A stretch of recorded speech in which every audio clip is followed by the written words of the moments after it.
Hello, everybody, and welcome back to a bit of a surprise Saints stream here. As you know, this wasn't originally in the schedule for today, but luckily enough, we got a nice crew together here. And we're going to be bringing you some more Aegis Champions League, League of Legends action.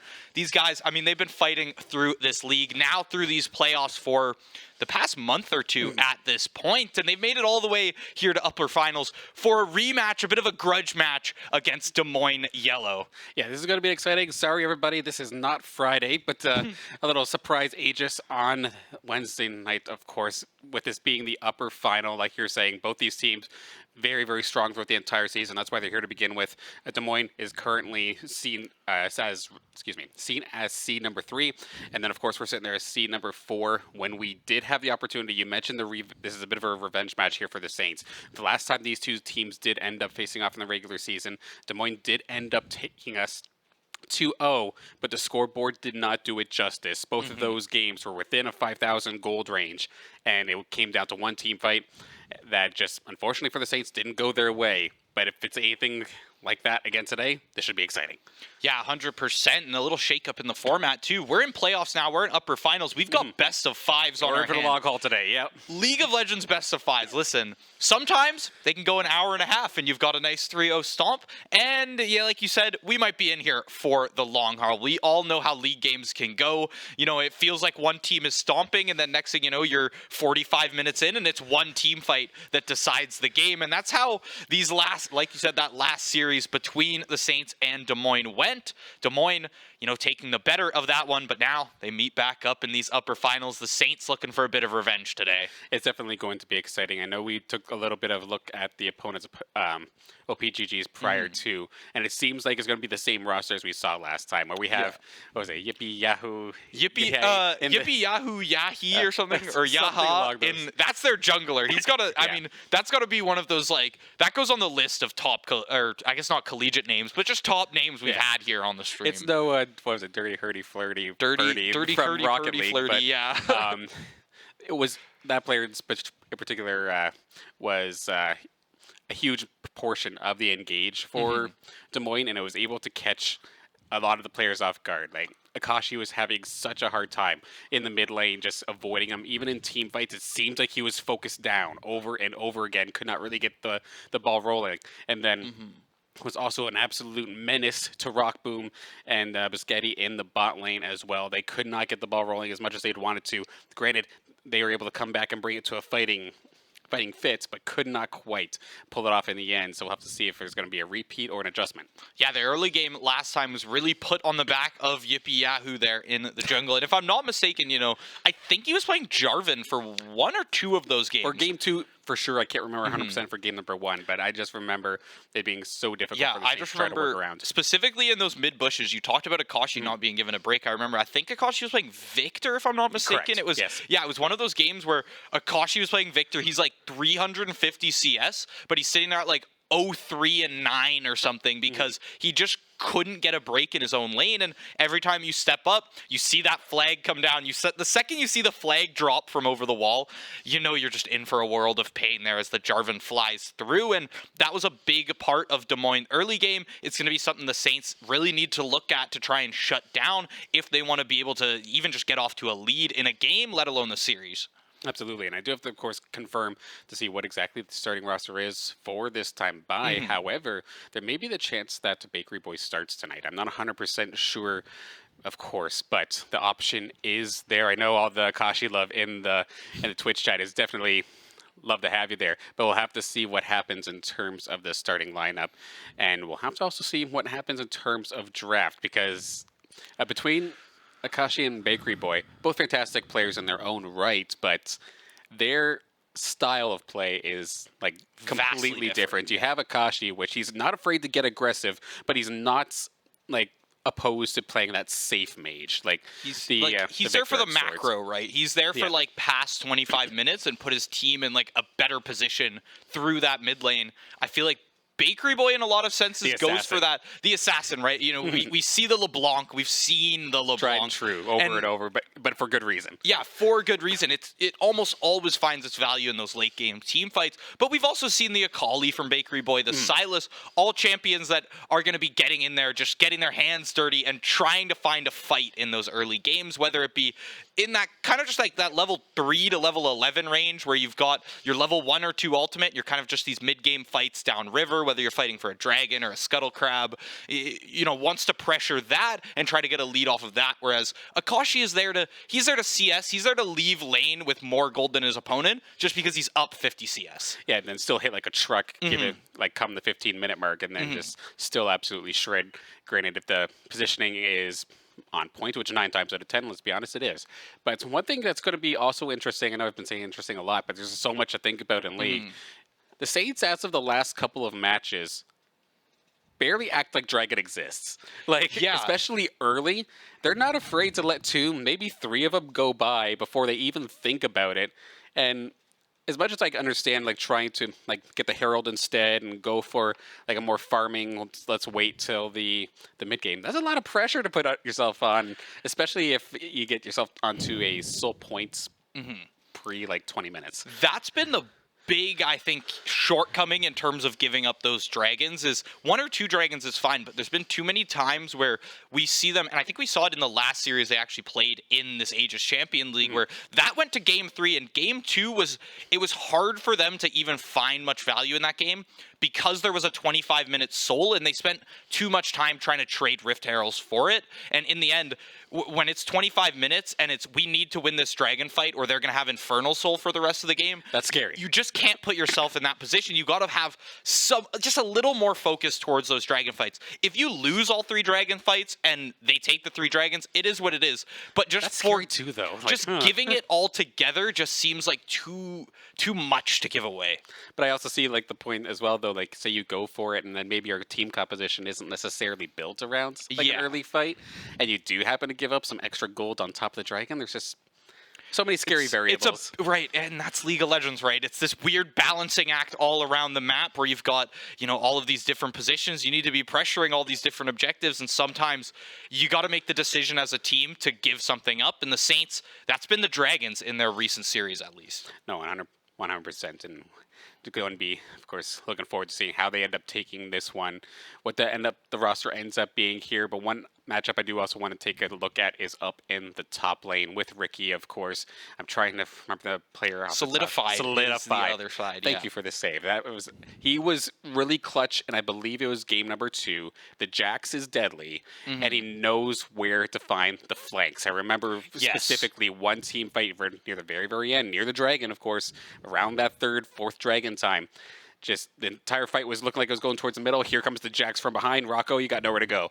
And just gets instantly deleted before the fight really gets the opportunity to get underway. So definitely going to be a player to look out for. But if the draft goes Ricky's way, we know he's got some fierce counter picks. That's the thing. And often we're seeing teams, because Jax is really strong right now, teams don't just want to permaban the Jax anymore, especially because Ricky, I don't want to say he's moved on from the Jax, but he has widened his champ pool vastly in this past season, and the fall semester as well. At least just in comparison to when I had first exposed to Ricky's play, it was he's picking Darius, Jax, or Aatrox, and he's trying to carry the game. Whereas now he's willing to pick the Gragas and just set up for the team, set up for the ganks, and it works just as well. Just now, they don't have to put so much jungle pressure towards that top lane. Now you've got a star in the bot lane like Rockboom who can really pop off when he gets the support that he needs. So, Ricky's almost just taking one for the team in that sense, and he's fine to take a worse matchup up against Jax. It's definitely a different point of view or a different way of looking at things compared to the last semester, because you're exactly right. It used to be like carrier bust kind of. Yeah, exactly. If he went down in lane, it was probably a bad time. However, now he's still finding a way to find some impact regardless of how the lane goes, which is absolutely huge, especially for when we get to talking about the bot lane, of course. There's been a lot of focus, of course, onto Rocco and Biscetti for the Saints squad, whether or not, do they get fired up? Do they get going? Are they going to be fed as they get into the next one? Because they can absolutely run away with the game as that duo. But we've seen many a time where it's not necessarily a bad thing, but objectives will be going like dragons or heralds or barons, sometimes even towers, whatever have you. The Saints will be looking to maybe push, but Rockboom's going to end up opting to just like farm the bot lane, farm the jungle, and really aim for that late game hyper carry style, which kind of feels like a split in objectives. But if it's calculated, it can be done properly. It's something that, and you know, if you've watched these recent streams, you know, me and Jobin really, we have questioned Rockboom in a lot of these situations, but sometimes I just can't deny the results because he goes for that CS, he opts to push for the turret plates or to get that first tower or whatever, what it may be, and then when it's 3-item Jinx or 3-item Ashe and they are popping off in a team fight and I'm seeing, you know, kills left and right, I can't deny the results. And we had him on for an interview the last time they had played here in this league, and he pretty much like gave us the same thing. He was like, yeah, sometimes I need to hit that late game, right? And those are the picks that Rockboom often, you know, goes for anyway. He's looking to hit that 30-minute mark, and the Saints in general have just been conforming to more scaly team comps in that sense. A lot of Victor in the mid lane, a lot of what else has Akashi been picking recently? I'm drawing a blank here because Victor is like the immediate one that comes to mind to me for you know, late game he's playing for past 20 minutes. Yeah, and I do believe we did see like the occasional assassin pick. I know we were talking about Bakery Boy being the LeBlanc player, but Akashi no stranger to it as well, able to mix it up a little bit. But that just takes a ton of trust in your team to know that, hey, like, yes, there's only 4 of us in the mid lane. Rockboom, you're farming bot. Trust us, we won't die. We're not going to get caught out of position. We're going to ward. We're going to push up a little bit, but we'll retreat if we have to. And when it works good, it works great, and it's just a fantastic time for the Saints. But there is teams, of course, like Des Moines here, that are absolutely ready to punish, especially if they go for some sort of heavy engage composition again. It just takes one misstep, and you're going to get caught. That's a big thing that I think the Saints have been losing out a lot of team fights on, is just overstepping their hand right at the starting of the team fight. They miss a crucial ability of CC, and one player gets collapsed on. And when, you know, a lot of their comps need all 5 pieces of the puzzle to really maximize their output in that fight, and they're looking to fight 5v5 a lot. It's not that often anymore where you see the Saints send 4 people to a Dragon bot side and have Ricky still in the top lane doing that split push, because like we said, he's kind of just switched away from those kind of champs in general. Yeah, unless he has teleport, of course. Of course. Then he just like hop into the fight, which 9 times out of 10, you're probably taking teleport as the top laner. However, we have seen some aggressive picks kind of opt against that. You can take the Ghost Ignite if you're feeling, you know, if you're feeling extra spicy there on the Darius or I was something about to say, like I feel like we've seen Ricky's Darius do this a few times before. And now the only person we haven't really gotten the opportunity to talk about, and I guess similar to like the support players, but junglers just don't necessarily get all the attention all the time. But I have to talk about Maddie, of course, being put into the roster and has been fantastic on pretty well everything he's played, an absolute assist machine, but has also been extremely fearsome in his own rights on a couple of these champions where he was able to like assist in the carrying, because normally like you think of junglers. I'm thinking of Lilia right now. Exactly. Like I remember there was one game, was it last week, where the Lilia was basically one-shotting people? Okay, so I was explained after the game when I really like questioned them out. I was like, okay, so what's the deal with the Lilia pick, right? So I guess she got, you know, slightly tweaked, buffed pretty well. Okay. And the center of that W, like the sweet spot on your W where she does the big wind up and smashes down, that does like 250 magic damage. Pretty well at W level 1, so level 1, 2, or 3, whenever you opt to pick that up as Lilia. And I mean, if you're an ADC, you've got 500, 600 health at level 2. That's half your health bar in one ability. Forget about the other bot lane down there. You've got the jungler coming in and chunking you for half your health before you can really do anything. Yeah, it's absolutely incredible stuff. I'm curious if we're going to see that come out again today. Will it get picked out? Will it be banned? Because with like the past matchups, if you wanted to really do a lot of like tape and research on the Saints and whatnot, it's not necessarily like a go-to one or two bands of sorts. Like granted, Rockboom's Tristana gets banned basically every single game because he's just so mobile and so safe on it. But there's really no one else on the Saints that I feel like you can target that hard. We've seen the Sejuani a lot. A lot of teams like to ban out Sejuani because Maddie has been very strong on the Sejuani, and it kind of just adds that. Udyr's another one, yeah, for sure, that gets banned out a lot there. But yeah, no, not. You don't see the same teams coming in and banning the exact same 3 champs every single time. One thing I am going to be curious about as we get into Pro Draft in just a couple of moments' time, when we were taking a look at the OPGGs for our opponents, down in the bot lane, their support's a Bard one-trick. Yeah, it looks like hundreds of games on it already. A lot of Bard in the past few weeks, to say the least. It's funny to see just, it was like, 120 some odd games on Bard and ranked so far, and then 8 and something else as a second. Yeah, so I don't know. Maybe let's see. Okay, here's the thing. I haven't been as up on patches as I should be recently in League of Legends, but I don't think Bard received any major changes or anything. But there is one thing that I can tell you is that Bard players love Bard, and when you find a Bard one trick, if they're strong Bard one trick, it is awesome to have them on your team because they are everywhere on the map, providing all the stuns you need. And when they hit that perfect ultimate right there, half your team goes golden, or you save a dragon and stop that steal, it's nothing but hype. And personally, I would love to see a Bard come through as picks. Absolutely. It's exciting for us, but I know for both members or players of both teams are kind of holding their breath a little bit whenever that Bard ultimate comes out, because it could easily just go as badly. If you freeze yourself as you're trying to get an engage, and all of a sudden now you're just kind of a sitting duck or something like that. The ult goes awry. It could be a troublesome time. So we'll definitely, nonetheless, love to see the Bard come through. Will it get through pick and ban? I'm not 100% sure, but with the patch the way that it is right now, I feel like there's plenty of other things you want to take care of first. Yeah, there's plenty of other options, and I don't think the bot lane there, I don't think Rockboom and Biscotti are going to be too concerned about a Bard pick, right? Not that it can't be insanely strong, but like you said, there's just too much else they have to worry about. There's still, some of these engaged supports are getting stronger. You've still got other things to worry about. Do you ban out the Karma if they try to do Ezreal Karma, something like that? You really have to choose your bans because you've only got 5 of them. You've got 5 different roles you need to worry about, and I just don't know if Bard is that high on the priority list. There's too many other pairs, yeah. But depending on their research, right, if they find out he's been playing a lot of Bard here in the Aegis Champions League, maybe that's something you want to ban out then.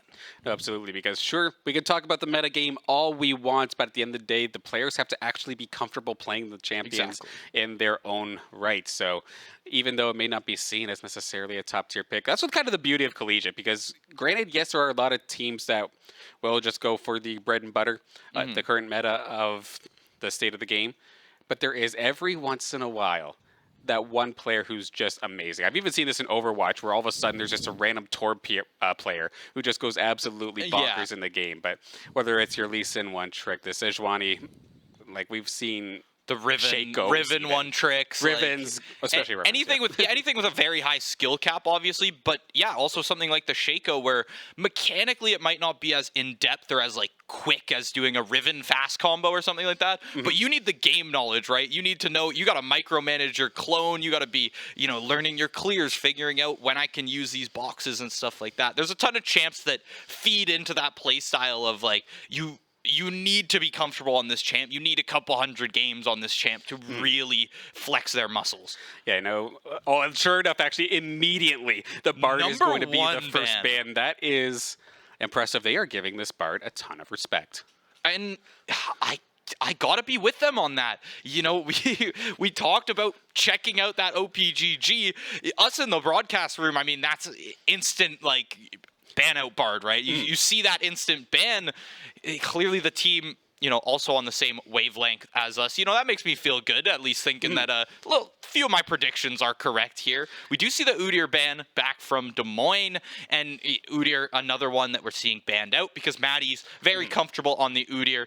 Udyr, Sejuani, Vi, they've all been pretty staple picks of Maddie. He's looking to play those engaged junglers, right? Absolutely, and with the Zoe being the next ban here for the Saints, this just feels super safe just because she's super annoying. So fair enough, get that off the board. and then the Lilia. Okay, we're actually just going to straight up target Maddie right now. So Yeah. that's the Udyr gone. The Lilia is gone. Des Moines, are you listening into our analysis? Because right now you are right on point, my friend. Yeah, and the weird part about it too is that he only picked the Lilia once in their last series, and it was to counter a specific type of comp that the enemy team was trying to play. However, based on the buffs that they're telling me about, based on this, Lilia has seen a bit of an increased pick rate, so they could just be concerned that it's going to come out again. Saints respond with the Fiora ban. I don't remember if Solidified was... I think Solidified had actually picked the Darius and the Jax or something like that. I believe so, but if you are going to be a duelist with Jax, you might also be a fair duelist with Fiora. And I do feel like we've seen the Fiora ban come out just a couple of times blindly from the Saints. So whether it's something specific that the Saints want to play that Fiora just decimates, or they're just giving mad respect to the top laner about being a strong duelist, both are fine options, but this leaves a lot of strong picks still on the board, so I'm very, very curious to see how these picks and bans will go on through, with the first pick being a safe one in Rakan. Rakan, get your engage in there. That's going to be most likely Boschetti's pick there. I mean, theoretically, we've seen Rakan mid in past seasons, but Rakan pretty well locked in as a support role at this point. Interesting to see that Des Moines bans out Olaf as well as their third ban there, only because Ricky hasn't played the Olaf too much in the past few weeks. There was a stretch of 2 to 3 weeks where he was almost like an Olaf one trick there in the top lane, but also because all of his other picks were getting banned out. So now you target the Olaf. Now Ricky's champ pool feeling a little wide. Most likely though, Saints gonna opt to lock in bot lane and either a jungler or mid. Usually they leave Ricky towards that last pick because he's got such a flex pool at this point. Absolutely, and of course that Olaf ban does also possibly hurt Maddie if that is something that he did want to attempt and go for. But the first pick here for Des Moines is going to be Isaiah, which is just like a relatively safe AD carry. They have the opportunity now if they wanted to maybe make their support pairing, but is that something that they're going to want to show right away? Maybe threaten a little bit, because at least, like Saints, like you're saying, in theory, as much as this Rakan is probably support, you can threaten it being the mid laner as well. So the Saints, as of right now, not giving away any of the cards in their hand as of this moment in terms of which role. So Des Moines will have to see in just a second how this gets picked up. And it's actually going to be the Wukong going to probably pick up what should be the jungler here for Iha. Yeah, yippee yahoo yeehaw or something. Yeah, yippee yee yahoo. Yeah, once again, we'll see the exact name once we get in the game. But Wukong, very strong jungler recently. We've seen a ton of teams pick, and we saw UC Irvine pick up the Wukong. I think. First game of the series, they did double pick the Lee Sin after that. But yeah, it's a jungler that works out very well. You've got good engage. You've got another charge on your ultimate, so you can get 2 sets of knockups during the fight. Responded to that by the Maokai pick. That's most likely going to be the jungle pick for Maddie. Another one of those engaged jungler that Maddie, very comfortable with that play style. Get in, support your team to victory, and you mentioned this in the pre-show, just be that assist monster right there. That's just it. You lose a lot of your carry potential by picking this, but by picking up the jungler, you're still not revealing anything. So we'll have to see how this third pick ends up going. And sure enough, it is going to be the Zeri coming on out. So they are going to, in theory, show off their entire bot lane. This has not been something that we've seen Rock Boom pick up too often throughout the entire season, but we cannot underestimate how damn good this character is. This character, I mean, you've seen it enough, whether it be pro play, whether it be amateur. Zeri, you get 2-3 items going, you pop that ultimate, you start stacking it up, and the team fight damage is too much. They're sliding around the team fight, flipping over walls, queuing everybody, while also getting that kind of static shiv passive, or I guess now it would be that Hextech soul passive, but we like static shiv around here. Final pick for the 3 is actually going to be that 3-pick Jax for Des Moines. We talked about the Jax before. Solidified, most likely going to be locking that one in. But once again, Wukong Jax are another pair that, can flex from jungle towards top. But most likely, we're seeing the Wukong jungle, we're seeing the Jax top. I mean, there is a current theme right now with the Saints lineup, which is go. Go in. Dive in, Maokai pops the R and just run with it, right? Zeri wants not exactly the most range of all AD carry characters. Which, as of right now, like looking at this, I'm not feeling too bad if I'm Des Moines, because the Xayah can keep herself safe a little bit with the ultimate. Wukong, granted, yes, you can engage with it, but you can also peel very well with that ultimate popped. And then if all of a sudden Solidify is able to find some picks off of that Jax again, it's going to be scary. So pretty even so far. A couple more bans coming on through. Let's take a look. Milio to be taken out by the Saints. Gragas in response, finished off by that Syndra ban. Syndra, very safe pick to ban out in that mid lane. Gragas, considering that Ricky hasn't came through with a pick just yet, I do like to see the Gragas ban. Milio, Annie, Milio, get it out of there. Truthfully, I despise seeing Milio in my games at this point. Oh, no. It's just so annoying to deal with that extra range. The range boost is really the main thing. The AoE cleanse is one thing. Somehow I find the range boost to be more infuriating.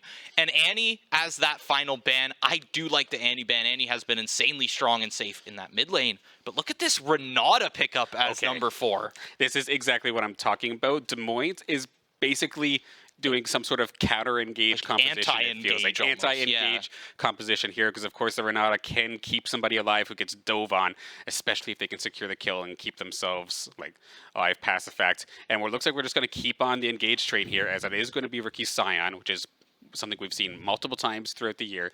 Not necessarily that outplaying monster. Granted, he has had a couple clips and highlights, but more so that big beefy front line to run in with the Maokai. But once again, Saints are diving in, but Des Moines is trying to build completely anti-dive. Yeah, and another big thing to think about with that Renata is that Zeri is going to be your main form of damage here, comboed up with now this Orianna pick that's to come through as the final one.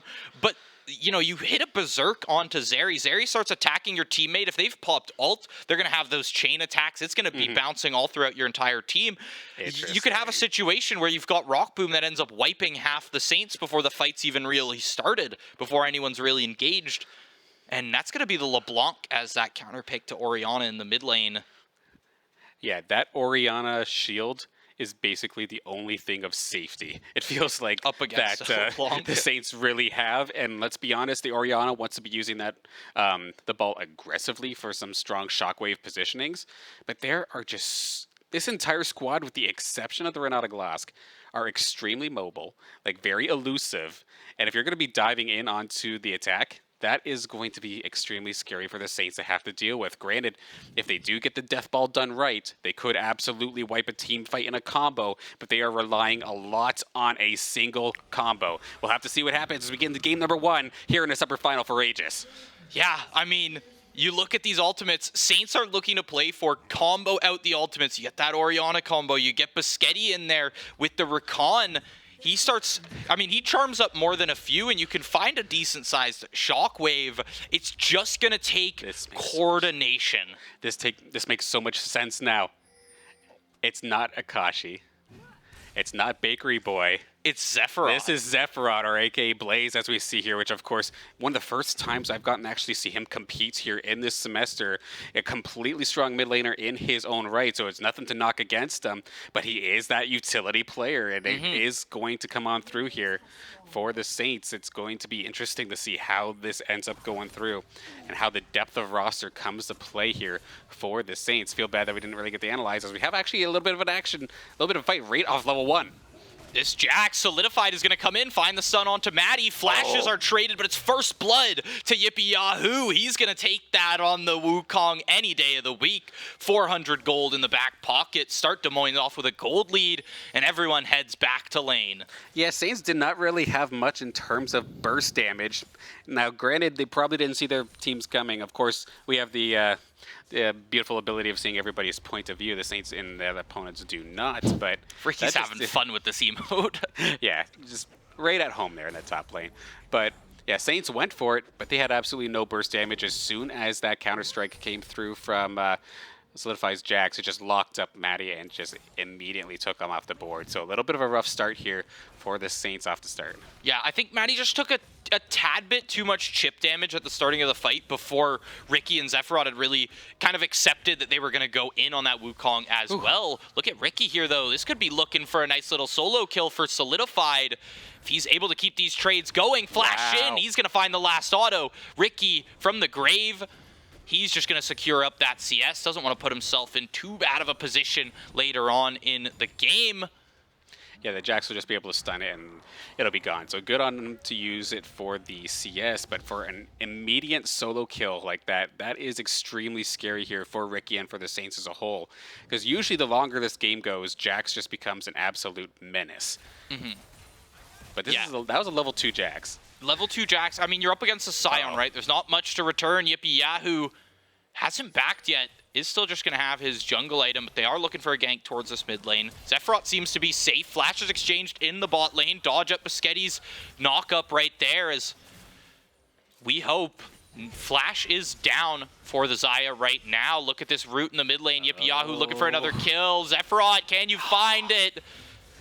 Not gonna find it. Another turret shot, not able to go down onto the Wukong. And right now, Moines is picking players left and right. Target and execution. Yeah, just been able to find these little trades. These little duels have been just in the favor of Moines pretty much right off the bat, so to speak here.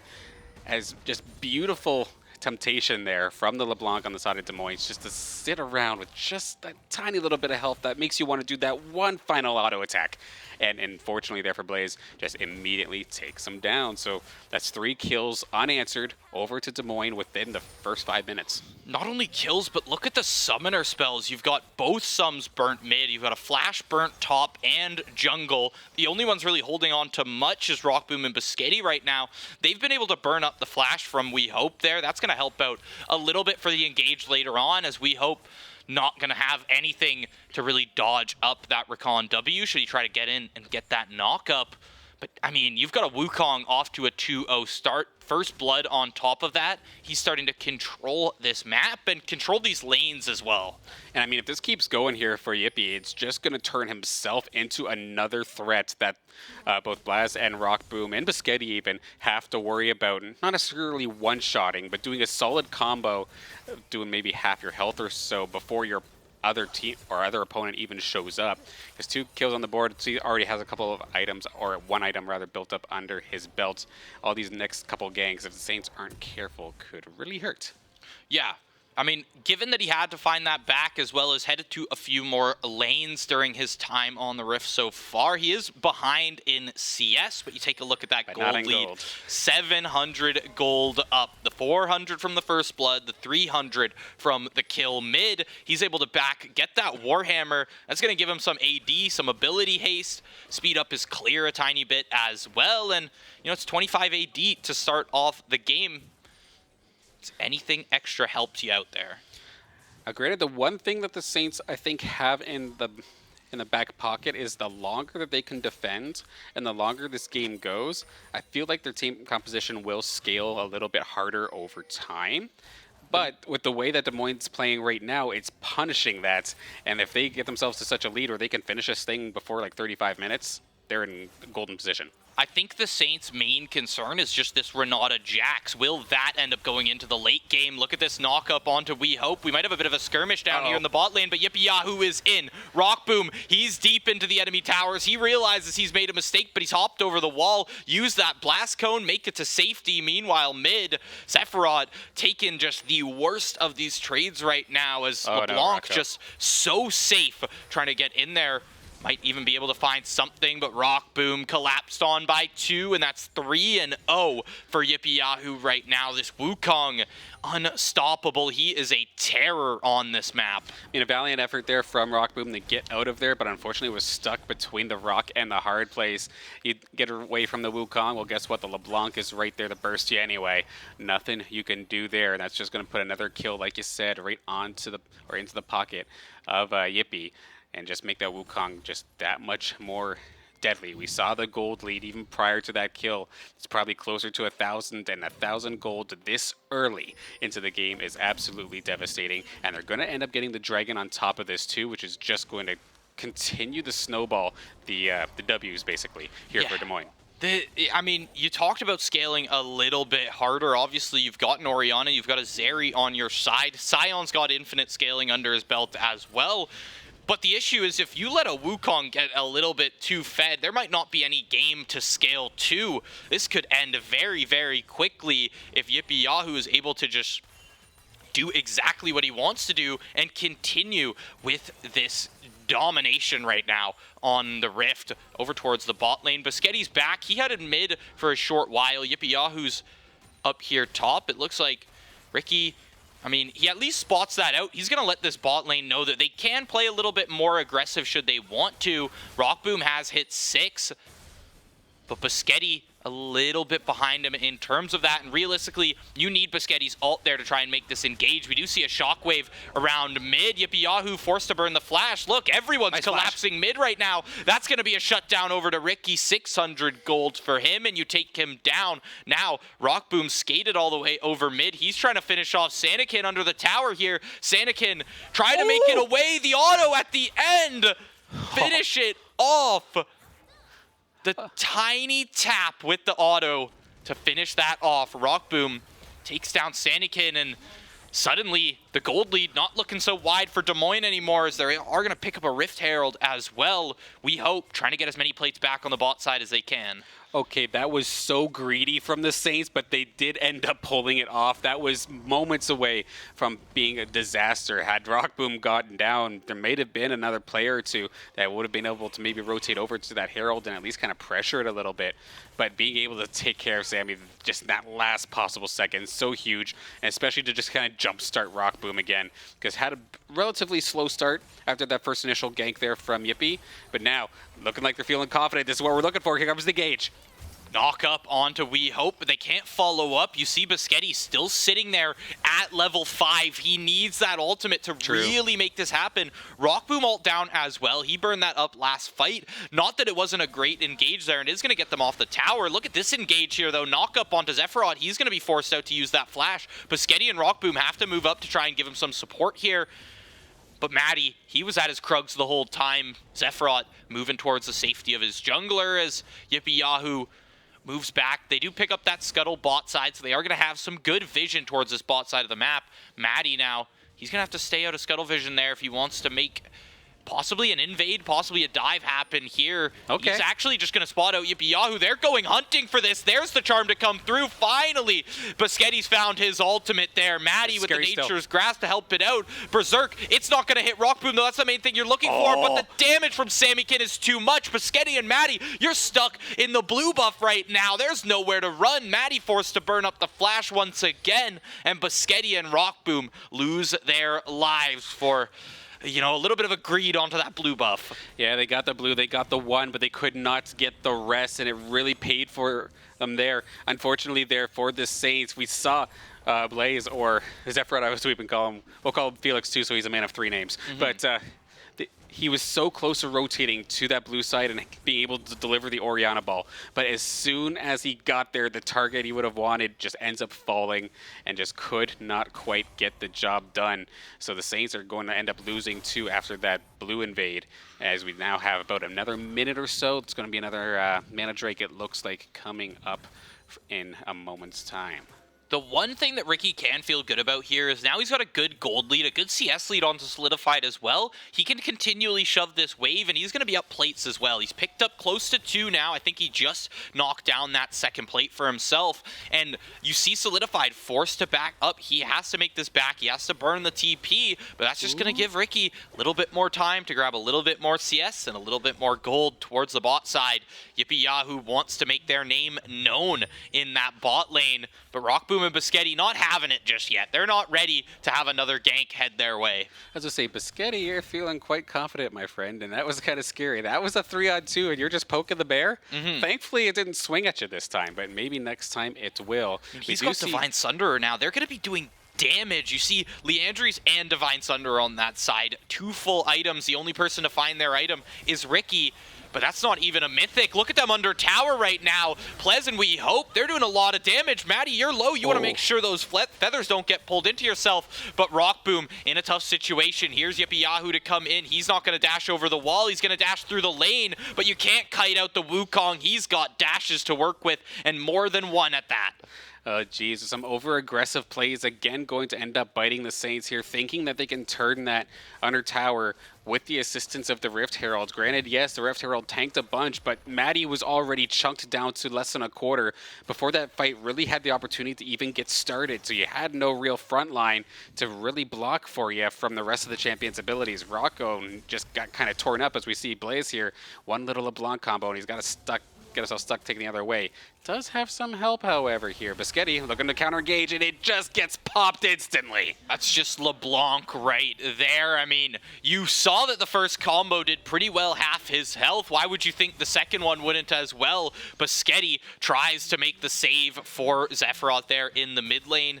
Just a fraction too late as the LeBlanc damage is just too high at this point. This LeBlanc off to a running start, 3-1 right now. 6 stacks on the Dark Seal, got to keep that in mind. They did fall in a very early fight in this game, but since then have just been consistently winning these trades up against the Orianna and finding their executions in the fight, specifically on Rockboom. I think 2 of Rockboom's deaths have been to Sammykin here on this LeBlanc. Yeah, over to Sammykin on the LeBlanc, and then it's also just been like these I think I can moments where you think you can do these outplays, and it's just not paid off. We saw the one in the mid lane where Rockboom was able to take care of Sammykin in that last possible second, but after that, Sammykin's kind of gotten the best of him a little bit, and it's just been like relying on your own individual outplay, even though you may not necessarily have the backup in case something goes wrong, but we'll have to see if that continues, as it could be troublesome again here for our bot lane duo. Yeah, they've somehow... I mean, not somehow, but they've made their way to the mid lane now as that bot turret has been taken down by the side of Des Moines. That's going to be first turret as well over to them. And with all of these kills stacking up, the CS leads starting to get a little bit higher in their favor for a few of these players. But the main thing is picking up those kill gold and picking up a ton of gold off of these objectives. First turret's going to help out a lot as well. Here in the bot lane, Zephyroth, though, you've got nowhere to run if you keep trying to make this fight happen. Sammykin knows that exactly. Sammykin knows they're probably good for a solo kill right here. Bring Nice. Zephyroth with him. That shield tries to save it. What a flash, He's going to though. flash through. Ooh. There's the ultimate. No from way! The Rakan, the shutdown back towards Zephyroth. Biscotti with the assist right there. Nice little alley-oop over to Zephyroth. Now in the top lane, Solidified wants to get their hands dirty up against Ricky here. But you've got a Scion who's got a Sunfire in his hands right now. What do you think you're going to do to this Scion? You don't have the damage to really make this happen, and he can feel comfortable running straight back to his tower. Look at the damage pop onto the Renata. Now, you've got Yippee Yahoo wants to be the third player involved in this little scuffle, but Ricky, so happy as the Scion right now to be soaking up 3 players' attentions towards that top lane. Ricky could fall right now. He's got no shutdown to really worry about. If he can just find a kill, maybe Zephyroth can even help out securing these. You've got Zombie Ricky running down Solidified right now. Can't give him the speed boost. He's going to continue running away. Zephyroth, the TP top, it's not going to mean much for you. But over towards the other side of the map, We Hope flashing in on Maddie. Maddie disappears at the hands of We Hope. Both sums pop from him, but it's worth it if you're going to find that kill. Saints, every time it seems like they grab that thing that's going to even out this gold or even out just kind of this map presence, Des Moines answers right back with a beautiful kill or two. I mean, like all of these kills that are happening for the Saints are rather incredible. Like They're impact kills. Impact kills, great for content. Get me wrong, as we are going to see, unfortunately, Rockboom just going to find Sammykin and immediately get bursted out here. But the Saints' kills have all been relatively flashy, but these have not been very much so of a bread and butter play. It's nothing that is consistent. These plays are amazing, but how many times are you going to be able to pull them off over and over again? Meanwhile, Des Moines, for the most part, just bread and butter, ganks, picks, punishes that are so much more consistent, and especially with this composition built around punishing these overextensions from the safe, they're just feeling right at home. I don't think they feel threatened really in the slightest. The gold lead, not necessarily that bad for this point in the game, but with this next Dragon coming up here, and it being an Infernal Soul at that, this is going to be very scary for the Saints. Lots of pressure on them. Another situation, we touched on this heavily in the pregame, where the Saints have now given up 2 dragons. You're down in the game pretty well. I mean, you've got, full items built up for most of this team. You've got, Ricky has finally gotten that Jack show online. That's going to help a lot in these upcoming team fights for his survivability. But Maddie, rushing that demonic embrace, right? Obviously, you do want that burn damage to come through from your Maokai there, but you need him to be a little bit tankier. We're seeing him getting bursted down by We Hope in a lot of these fights. Now, you're looking to just try and, push this pressure towards the mid lane, maybe push in this wave and zone off of this dragon, as it's up in 10 seconds here. And like you said, they can't afford to give this up. That'll be soul point for Des Moines. We do see Jack starting to make that TP down there. Ooh. He's going to be instantly blown up. No ultimates needed from the side of the Saints either. I think it was just Biscetti to burn that up. But Rockboom, you might have gone a little bit too deep. Yippee Yahoo going to get collapsed on. He's alive for now. He's going to find a kill, but he falls to the might of the Recon right there. That's going to be 2 picks over to the Saints, returned for nothing from Des Moines right now. You're feeling the value on these ones. Rockboom, dangerously low in the fight. Might not want to look for another engage here, but what they will look for is this dragon. Jungler is down for the side of Des Moines. This is going to be a free Infernal for them to find, as long as they can zone off these last few players. Absolutely. They got ahead with that team fight. They need to get more ahead, take care of this objective. Granted, there is no jungler on the side, so no smite available for the side of Des Moines. They are going to end up just giving that one over. Thankfully there for the Saints, because there was still a lot of low health bars on the side of St. Clair, where I feel like Samican or something could have maybe did something cheeky if they really wanted to, but going to end up playing it safe to not send that one back over. So a breath of life here in the possibility of this Saints squad performing very strongly in the mid to late game. Yeah, and we're seeing, their comp kind of come together now, as they have had a full 5v5 fight like that. We do see the Wombo combo, as I'm going to dub it here for the rest of this game, because... But there ain't no Falco, bro. Yeah, there ain't no Falco, let me tell you that. However, Ricky here, he wants to try and secure that scuttle. You're not going to really fight this out just for the scuttle right there. But I think the main thing is, because that Baron is going to be spawning up here in 40 seconds, Des Moines want to have vision of that top river for the next 2-3 minutes. Make sure Saints aren't trying to do any sneakiness. Maybe they want to do some sneakiness themselves here. We do see a lot of just attention being given towards this top side of the map, considering that's where that main objective is going to be next. Wait a minute, I said no Falco, but Xayah has feathers, right? Yeah, if anything, there's no Fox here, yeah. That counts, yeah. Who's Captain Falcon in this situation? Rakan?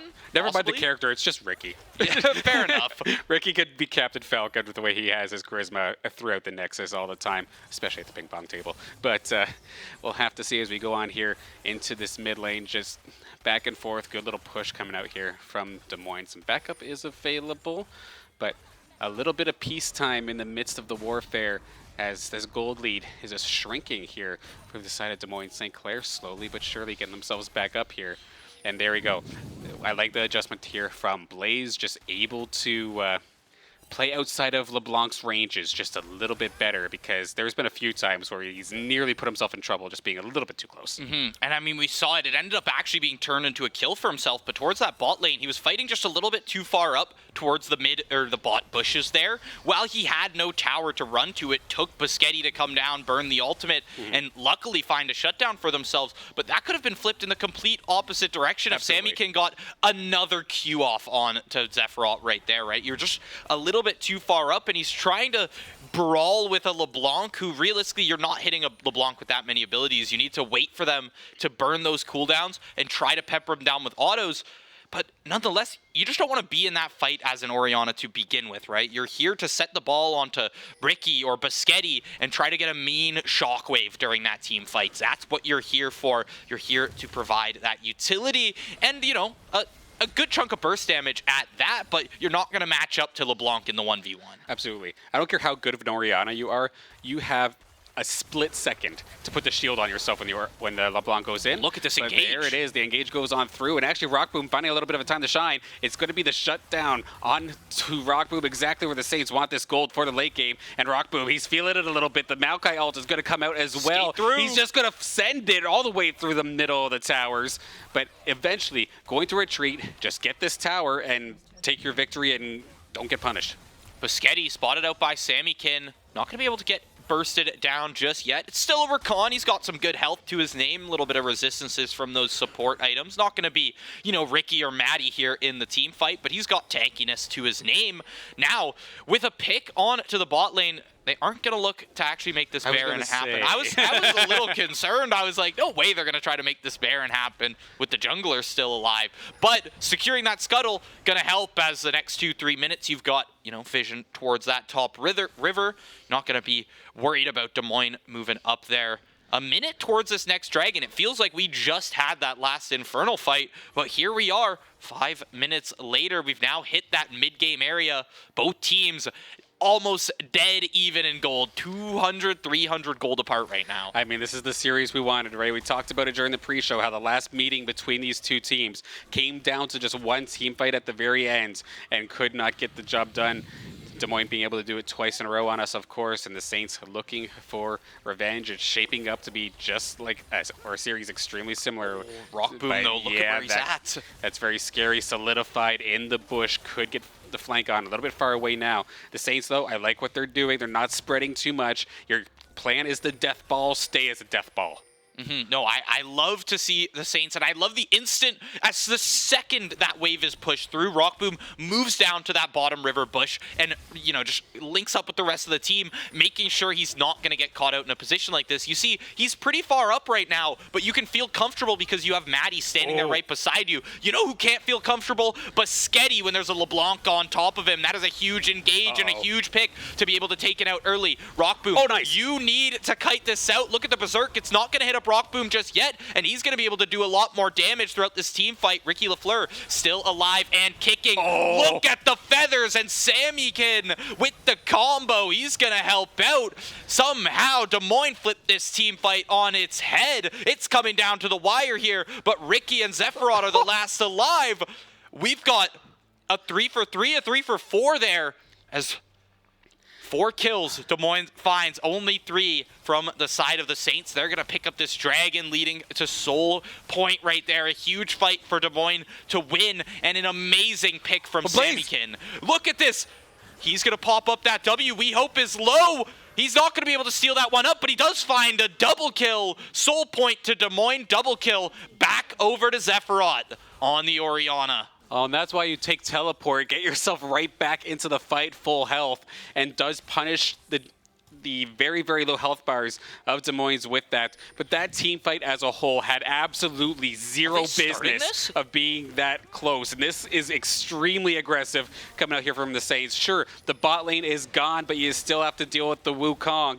And this is going to be extremely scary. Good positioning here from Ricky to try and get in the way. He's going to blow this Jack stun early, but this is going to be a bit of a coin flip. Here we go. Sammykin, he's got Banshee's Veil up too. It's going to be hard to try and find a kill onto this LeBlanc in the fight, let alone even just keep the rest of your team alive. We've got about 3k health on this Baron. Yippee Yahoo, he's there. Both smites available from each team. This is going to be a smite battle. Yippee makes the steal, and he's going to be in there. Zephyros responds with Rocco responds with 2 kills. He's going to keep chasing down this LeBlanc. He's already burnt the dash over the wall, but look at where he's at. Sammykin collapsed on by the rest of the team, and a triple kill flips the Baron back, but a huge steal from Yippee Yahoo. Now, I hate to say it, we're back to dead even. I mean, every time it seems like a lead is grabbed, somebody responds with a kill or a pair of kills.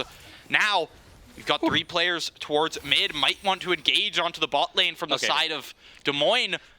But it's still a Baroned up Xayah. That Xayah is about to hit 3 items. Still pretty terrifying in the fight. The Quick Blades are alive. That Xayah is going to be cycling through abilities in the snap of a finger. Man, these last 3 to 4 minutes have just been absolutely nuts. This first team fight there with the one player getting picked off from the Saints so quickly, that was a 4-on-5. There was absolutely no reason that the Saints should have even had that fight even close. However, Blaze did find this double shockwave onto the 2 frontliners of Look at the wards in this pit right now. Yeah, just absolutely all over the place. But just by able to stop that and engage and let Rock Boom live, it lets Blaze just open fire from the back lines, and they were able to bring that extremely close. It was either 3 for 4 or 4 for 4. Sure, the Dragon didn't go over to the Saints' favor, but Blaze did get the double kill to put more money in the pocket. That Baron, again, unfortunate that it went on over to the side of Des Moines there for St. Clair, but they still got a couple of kills out of it on a couple of the tanky members. So at least some of that regen is kind of off the table. But here we are again, going to ARAM it. Here comes the Maokai, we're charging in. There's a knock-up. Rockboom going to be hit up by Yippee Yahoo, but he's not too concerned just yet. Every single time he dodges that Renata ult as well. Rockboom not going to be the one to take down his teammates in this fight. Rockboom, though, Immortal Shield Bow is popped. You got to not get popped up yourself. There's a shutdown grab by Sammykin as he finds that assassination in the backline. But now you've got, everything except the damage of this Death Ball to just absolutely lock down. We hope as he tries to dive in there. Solidified, gone from the fight as well. The only player left with Baron is going to be Plez, and he's using this Baron to just try and stop this push mid. But the team fights so far, excuse me, feeling very Saints favored as of right now. Des Moines letting St. Clair take the fights on their own terms, though. In order for this composition to really come into fruition, they have to be ready for the counter engage and find a pick of some sort with the LeBlanc or with somebody with the Jax. But unfortunately, with the Death Ball style of the Saints, they're not being spread out at all. Any target that comes on through, you have a Rakan there, you have an Orianna there, which immediately then turns into the gauge, kind of plays Des Moines' team composition against them of sorts, because you just can't breach that 5-man team fight. So Des Moines got to find a way to get a pick here early in these fights. I think the issue is they're trying, right, we talked about them kind of building this anti-engage, right? You're trying to shut down the engage from the Saints so you can last longer in your own fight. The problem is there's too much engage to shut down. You can shut down the Rakan, you're going to be followed up by a Maokai ult. You finally dodge out the Maokai ult, maybe it only roots one person. Well, now there's a shockwave to worry about. All the while, Ricky is standing there soaking damage left and right, charging up his Q, which can be massive damage and massive knockups in those fights as well. Not to forget the Scion Drift, the Tokyo Drift that can, convert into a 2-3 man knockup depending on if he hits it right. The one thing that could absolutely turn this and has not so far is the Berserk from Plez. So far in these fights, they've gotten jack. It's gotten absolutely nothing. The one thing that could absolutely shred a death ball is all your teammates turning onto each other, especially Rockboom. We'll have to see a little bit of a 5-on-5. This is Saints territory. Here they go. Solidified. He's going to be out in the corner. Sammykin he's tasting that execution right now, that assassination. He wants to find it. Ricky's fine to soak that root if it means he's going to get a little bit of damage onto the LeBlanc in the fight. They need this engage to come through soon. Rockboom, he wants to chill in the back line. He does not want to be corralled into the rest of their team.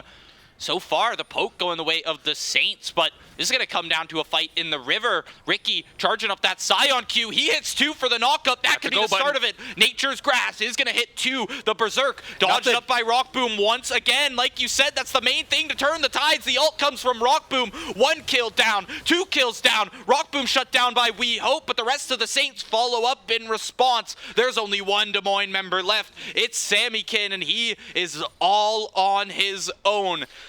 That is what happens when the ultimates play so well into each other's hands. And like you said, the Berserk is one thing, but Rockboom has been stellar at dodging it every single fight here. And he's the main player you're trying to hit with that, right? He's your main 100%. Auto attack damage. The only other thing that's really going to get a little bit of value is the Orianna, surprisingly enough, is that the Orianna does have a little bit of damage on her autos from her passive, but nothing near the likes of an ADC there. Ricky, I mean, he could just soak the damage and possibly even go for the tower here, but it looks like he's gonna, decide he's a little better to head out, possibly. Could even find an assassination onto the assassin here. Sammykin, you gotta be concerned for this. Ricky, he's got a 300 gold shutdown. I don't know if you want to give this up just yet. But at the same time, he is taking a lot of attention away from Des Moines. They do pick up that shutdown, however. That's gonna be, a nice chunk of gold over to them. Okay, whereas the Saints, do they want to set up for this next Baron? Looks like they do, but now you're trying to make this fight without Ricky. That's the problem. If anything, it's now going to be Des Moines setting up for this Baron with Ricky off the board for another 30 seconds or so. They can very easily make an attempt at this and force the 4v5. Granted, the Saints Wombo combo does still work as a 4v5, but you have to be so much more careful with it considering you don't have that big beefy body of Ricky Scion to do it. You got to watch out for that engage. It is going to be the Baron going over actually directly to the Wukong there on the side. Rocco in the sidelines. So far, so good. Matty dives on in, but he's going to get absolutely chunked. The Saints hanging on for dear life, but it is actually going to be Rockboom. Does find one or two. Blaze gets one or himself as well. The Saints so low health bars, but they're hanging on by a thread, and the Saints are going to come through, but they are absolutely licking their wounds. Des Moines picks up the Baron, but Rockboom in the fight once again.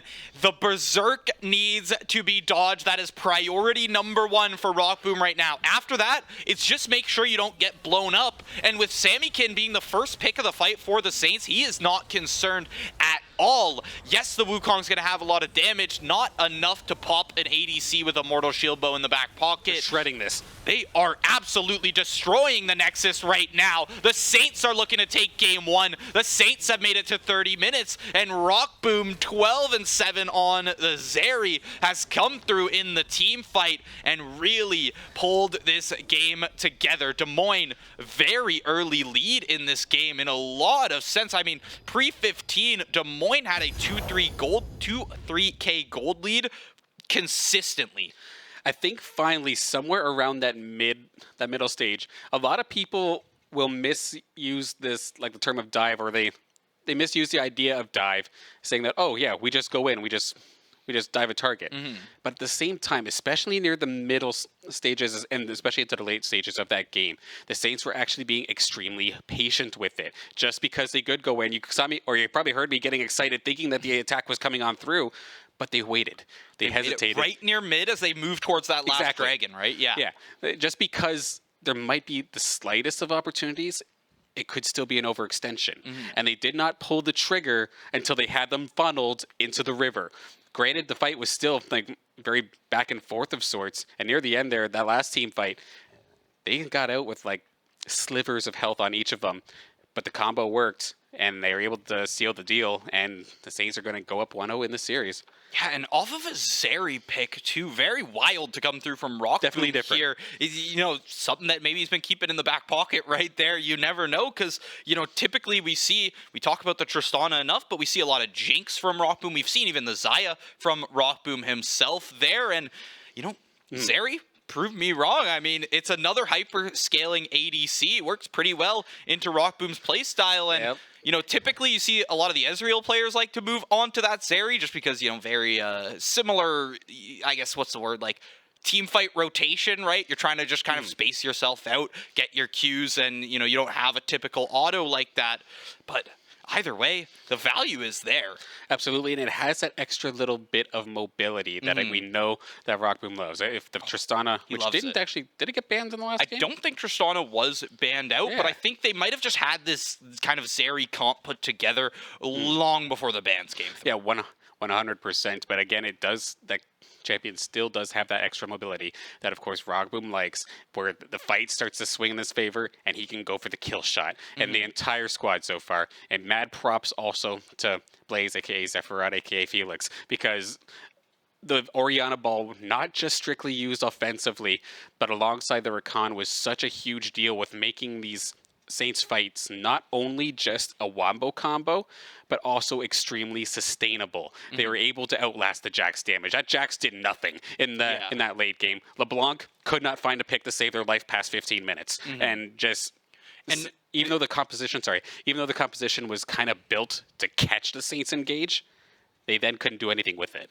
Yeah, and the LeBlanc is a huge one to look at, too, because Sammykin was doing their job perfectly up to like 25 minutes. And then there was just a point in the fights where I think they realized it's like, as long as Rockboom doesn't get blown up by the LeBlanc, we're pretty well fine. Nobody else is going to get 100 to 0'd. And then they just started setting their sights to, okay, Sammykin goes in, layer all the Rakan CC onto Sammykin. The Maokai and the Scion can help out with everyone else. A nice Orianna Shockwave is going to help out with that. As long as the LeBlanc can't go back to their original spot pre-W dash there, they're going to pop. Yeah, Biscotti might have been the sacrificial lamb for a couple of the LeBlanc ganks, but it did mean that Blaze, that Rockboom, heck, Ricky and Maddie, they all found their opportunities to thrive. And in the end, just a one pick just wasn't quite enough in some of these scenarios. The positioning was just too good there for the Saints. The discipline really showed up about halfway. That early game, let's be honest, that was scary. If you're a Saints fan, that did not go very well at all. But they definitely came back around. Yeah, Des Moines, and something we saw before, great at playing this early game, great at getting aggressive in the early game. Specifically, Yippee on that Wukong is one that I'm eyeing on, but we're going to have to see, can they convert that aggression into the late game? Can they convert these early leads, or are Saints just going to keep scaling with these comps that they love to pick up, to look past 30 minutes, to look towards that second or third Baron, and really make those 2-3 item, those late game fights happen? We're going to have to see after this quick little break. We'll bring you back in draft for Game 2.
Game 1 finished up and draft for Game 2 starting to get underway here. We saw the Saints take, a bit of a late game rally there in that Game 1. Move forward, finish that one off in honestly pretty swift fashion. I didn't think they were going to be able to end when they actually did, but they just melted the towers when it came down to it. Yeah, they got to that point where they finally started getting some of the gold on the right people, and it was just getting absolutely ridiculous. The team were able to shred everything while also just surviving through pretty much everything. Now, going into game number 2, going to be keeping the same side, so the draft order should be pretty much going as per usual from game 1, with the Bard being immediately abolished, just taking it off the board once again to keep it away from the support line of Des Moines. Yeah, and I mean, we talked about, the Bard one trick. Most likely, you're going to be banning that one out. Not surprising to see it here again. You just don't want to deal with let alone a champion being strong, but when a player is just in their element right there, it's going to hurt a little bit in the long run. You don't want to let them get too comfortable towards that side. This time, it's going to actually be Lilia as that first ban. I don't think that was first ban last game, it was within the first segment of bans, it was but it was not for sure. The first ban of sorts, so still just extremely respecting Maddie on that. Was very solid in the regular season and earlier in this playoffs. And I think for the most part, I'd be very surprised to see if the Saints do anything different this time by. Zoe being the second ban definitely does make sense. Because I'm thinking, what really gave you the problem on the opposing side? To be honest, it was just early game decision making. You can't ban that. So you can't ban time. If you could ban the first 20 minutes of the game, I think Saints would be undefeated in every single series there. Because once they make it past that 25, that 30-minute mark, they are very, very strong in the late game. And a lot of times the teams that end up taking them down once you get to those deep runs, it's something like we saw in NACL, like a gangplank pentakill comes through or something like that. Some insane team fight where you almost just got to give that credit to the other team because they played it out very, very well. I think the Saints, it's kind of been the main thing. They don't often, make a lot of mistakes in that late game, at least specifically looking at their team fights. A lot of times it comes down to, can another team just get ahead of them enough where it's like your skill in the team fight doesn't matter. We have better stats than you at this point. Yeah, when you could just, let's be honest, that last team fight, the way that it kind of played out, I feel like sometimes I overuse this terminology, but they were playing goats in League of Legends, basically. Pretty well. Just the amount of shields and then the initial combo off of an initial pick, just out-sustaining the fights. But basically, as of the start of this draft has been completely identical to Game 1, with, I guess, the exception of the order of bans for the side of Des Moines. But the Maokai is where things are going to switch up a little bit. It's going to be Maokai for Des Moines this time. Yeah, that's going to be the first big switch up we see here. Des Moines, I like to see them first pick the Maokai. It is going to take, something like the Wukong away from Yippee, who he does clearly like to get in and fight early, but at the same time, Maokai can put a lot of ganks down on the map early, but typically you're looking for that level 6, right? You're looking to get your ultimate, and that's where the entire game really opens up for Maokai when it comes down to that. Xayah is going to be picked up again, so other than the Maokai being on the other side, we have we have identical drafts here in terms of champions. Nothing we haven't seen before, just that Zeri going to be in that 2-pick spot here for the Saints. I mean, as it stands right now, Des Moines, what do you want your counter pick to be for this bot lane? To immediately reveal your entire bot lane is definitely a little nerve-wracking. And then picking up the Gragas, this is going to signal once again that this is going to be one of those dive in and go kind of compositions. Gragas just going to basically replace the Scion in that position as of this time. More than likely going to be going towards Riki. I mean, you could probably jungle it, but probably not optimal. I mean, we did see, I know it's Maddie playing today, but we did see a little while back, Alonso was very, very fond of just the full AP Gragas. He picked up, I believe it was a Night Harvester into a Demonic Embrace, so you're a little tanky, but you have burst damage at the same time. It was a weird build, to say the least, but it actually worked out very well. We saw a lot of games where Gragas would just pop players of the other side. This time, you're going for that Xayah Nautilus, so it's a much more common bot lane to see with the Xayah. You have much more combo potential when Nautilus finds a root. You get to stack up your roots with the Xayah and continue that kind of chain CC and let Xayah do exactly what she wants with the feathers. Whereas I don't think Renata really gave that to Xayah last game. Renata was more so just we talked about it before, that anti-engage, and the Renata didn't work out the way they wanted it to. Now, just look towards the Nautilus. At least this way, point and click onto that Zeri. Once she's in the range, once Rockboom gets a little too close, you don't have to worry about not finding that knock-up. And then as we see a few more get revealed here, Syndra, Jarvan off the board, LeBlanc and Kennen off the board here from the side of the Saints. So either this is just that Kennen ban, because we have no reason to believe that this Kennen should be up here, unless Ricky just knows Gragas sucks into Kennen. So let's please just not, I don't want to have the possibility of dealing with it. So fair enough, unless it's not even the Gragas top at all. That was an absolute draft Ricky. bait here from the side of St. Clair, because I see that Gragas. I'm thinking it's probably going to be the top lane. They pick Camille, thinking it's going to be The a top Gragas. lane, and then countered. And then what on earth is this? This is basically a Blaze Zephyrat. I said he was the utility mid laner, and he is basically playing the king of utility, and we have an Asol. Yeah, I mean, so this is going to be, listen, we're either going to see a very interesting matchup of skill here in the mid lane, or we're going to see nothing happen until 25 minutes in this mid lane, because Aurelion Sol wants to stack up a tier, wants to stack up that Rod of Ages, and wants to just kind of keep moving into that late game until they can find their ultimate, and Zilean is not here to fight by any means. Zilean is here to speed up the enemy team, throw bombs left and right, and provide the revive to his teammates when necessarily needed. That's going to help a lot when you've got a Zeri being presumably picked off by this Nautilus early in the fight, right? You're going to burn probably your Nautilus ultimate on that, maybe even your Nature's Grasp to try and follow up on it. Having a Zilean ult to keep them alive, it's I'm liking the idea personally. But it's so weird because anytime that I've talked to anybody about the new Aurelion Sol and what you have to worry about him, it's that he just gets butchered early game. So honestly, wise on the side of the Moines, because like you said, Zilean is probably not going to burst you. It's not going to be offensive. Yes, a jungler gank could come on through, but it's pretty much solely reliant on a jungle gank to really get the kill. And Gragas, unless they're building AP similar to what you were saying, isn't necessarily the biggest of damage dealers. So if there's any time to just exploit getting around a weakness. AP. Look at that Dark Harvest right there. Okay, so it is going to be the damage version on Gragas. So this shall be interesting. This is an interesting comp. Wait. We see a Varus. Okay, so it looks like there might have been a little bit of mix-up in the draft okay, so graphics there. So no Zeri pick for this game at least, but Rockboom is going to be that Varus. He's got lethal tempo, probably that on-hit build, and he's already started with the Cull. He is looking to make it, once again, I say this every 30 minutes about Rockboom at this point. He wants that late game. He is looking for the late game. Okay, so it looks like it might have just been a bit of an issue there with the pro draft, but Varus is gonna be your ADC on the Rift for the Saints this time around. The one thing that this does end up putting Rockboom specifically in a position for is, let's be honest, Varus can counterattack very well and is very good at poking.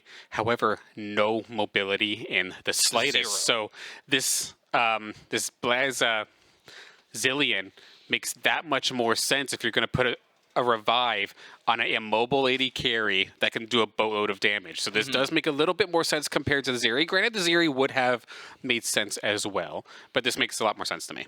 Yeah, and we all know what happens when, a Varus gets going in those late-game team fights. You stack up your Blight stacks, you use, whether it be your E or even just a soft version of your Q, and suddenly half of the health bar is gone from the other team, and I believe it's max health damage or current health damage, some percent health damage on that one there, so that's going to help out, and this is what we're going to see in mid lane. Auto's traded back, a bomb or two. Aurelion Sol is going to have the beam as their kind of version to fight it out in that trade. Then, of course, your little I don't even know what it's called. I'm going to call it the black hole because he just throws out that ball. It's a little damage over time, area of effect on the ground there. See it right there on top of Blaze. That's going to be his main, his main tool to trade it back with these Zillion bombs. I guess Aurelion Sol's been hanging out with Syndra a little bit, just throwing black orbs or black holes, whatever you have you, all around the mid lane. As we now this is kind of where I'm expecting to see some of the action. You got Camille versus Darius up there in the top lane. Maybe not necessarily right this second, but come like level 4, I feel like they're just going to be at each other's throats as we have an engage in the bot lane. Yeah, and it looks like Yippee is going to follow up with this Maokai as well. Ignite is popped onto Rock Boom. That shield's going to help out. And you can feel pretty good about that. You burnt the flash from Plez. You burnt the Ignite. Ghost is down from We Hope. And all you used from the side of the Saints is your flash. Maddie was already towards that bot side, moving towards his Krugs anyway. He's not really too far out of position just to start that counter gank. But look at Yippee here. Is he going to start making a move towards this bot side jungle? He is going to be there. Moving towards Maddie. There's going to be a wave shoved in towards that top side. It looks like Yippee is actually just stealing the Raptors away from Maddie there. He's been chilling in that bot side jungle for a while there. Yeah, much slower start for Yippee compared to game number 1, but I guess that is also the nature of the Maokai. Just opt to get a couple levels on you first before really going in for anything too heavy. But being that beefier boy, you could definitely think about a tower dive later on down the road, but the positioning is not necessarily there. This bot lane is pushed in, but going to just opt to back up and get some items to start this one off. But CS-wise, right now, I guess the main difference, top lane, couple extra as Ricky is going to hang on to that one. Mid's just about even, and bot lane's close to even, but so far so good here for We Hope and Plez on the side of Moines. Yeah, Ricky, I mean, he's going to have his W to secure those minions as well, and his Q is going to help him presumably outlast a little bit longer in this lane here. Sammykin, does he want to go in is the question. I mean, every time we go towards mid, we see that Ace Soul getting a little bit closer. I always think that we're going to see some skirmish mid, but then I remember that it's Zillion Ace Soul, and we're most likely not going to see anything there. Ricky LaFleur, back on the Crime City Darius, too. I'm just a huge fan of that skin. Or is that God King? It's one of the two there. As long as it's the one that's dropping axes on people and getting pentakills, I do not mind either way. So we'll have to see as we get a little bit later towards that level 6 time. I mean, the only thing better is if he's dunking on kids, but I mean, you know. Classic. That is a classic skin right there. That was actually one of the first skins I ever purchased in League of Legends for It's a good myself. one, to be fair. And I got the Lakers chroma too, the nice yellow and or the gold and purple there for Darius. I mean, it's just, it is a classic, like you said. Yeah, it was definitely one of the first really out there like skins, because that's when they really started doing like the all extra animations and such for it. Definitely a good one to be your first. Mine was a bald eagle and Nivea. Much more plain, but Listen, different eras too. Keep in mind, I started playing in season 6, so we already had a good chunk of solid skins to work with by that point. Yeah, and I'm a season 1 baby, so way different, but gotta love, show some love to the Articuno. But nonetheless, very, very quiet compared to last game. At this point in game number 1, we had like 6 or 7 kills on the board. I was going to say, I think it was 4-2 around this first dragon. This isn't a change, though. This is not a change. We do see Yippee.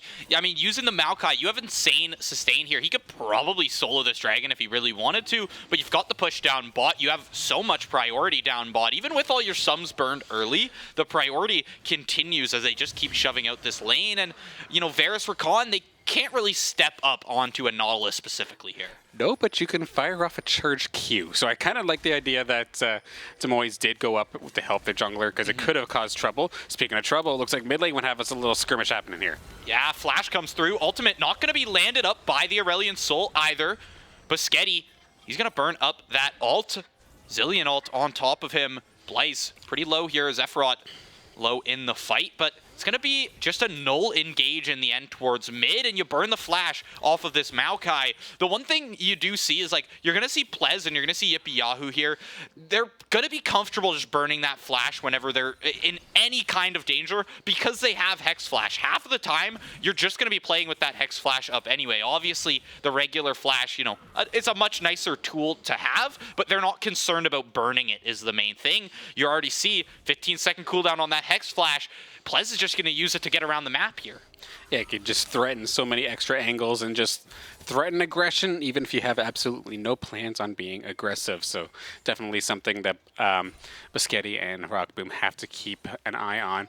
One thing that I did notice going into the possibility of the late or mid to late game here, as we actually hold that thought, because we do have a little engage on the bot lane. Never mind, Buscetti's okay. Biscotti, I mean, he emoted the second Plez walked into that bush. He knew he's standing right in front of Rock Boom. He's like, look, try to hit the hook. We don't have vision in that bush. We don't need it. Try to hit the hook. I'll be right there. And of course, Rakan, a slippery enough character himself. That hook seemed like it was on a very short cooldown, considering it's, presumably level 2-3 hook right here.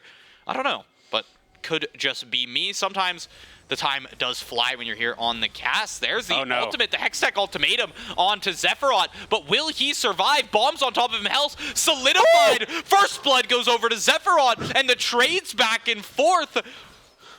I mean, kamikaze. Just throw them on top of yourself and pray for success. They pop at the same time, and you see the burst come through from those bombs. Oh, here I am thinking the ultimate was coming up, but I think it was just barely on cooldown still from a prior use, but still made the absolute most of it. You got the first blood gold on top of that too, which is just the biggest win. So that 1-for-1 trade, if anything, granted, yeah, there's assist gold, but you went even, at least, and in that Ricky scenario. just gets to move down mid and shove in this wave too, so they're not even losing any positioning advantage. They're just not losing any CS. If anything, Samikin's going to be the one losing a little bit of CS here, unless he can, perfect CS this under tower. But presumably, you crash in a wave, it's going to be tough to grab all of those, especially when they're on those mixed match health pools. Biscotti in an interesting position. He's got that W to run away.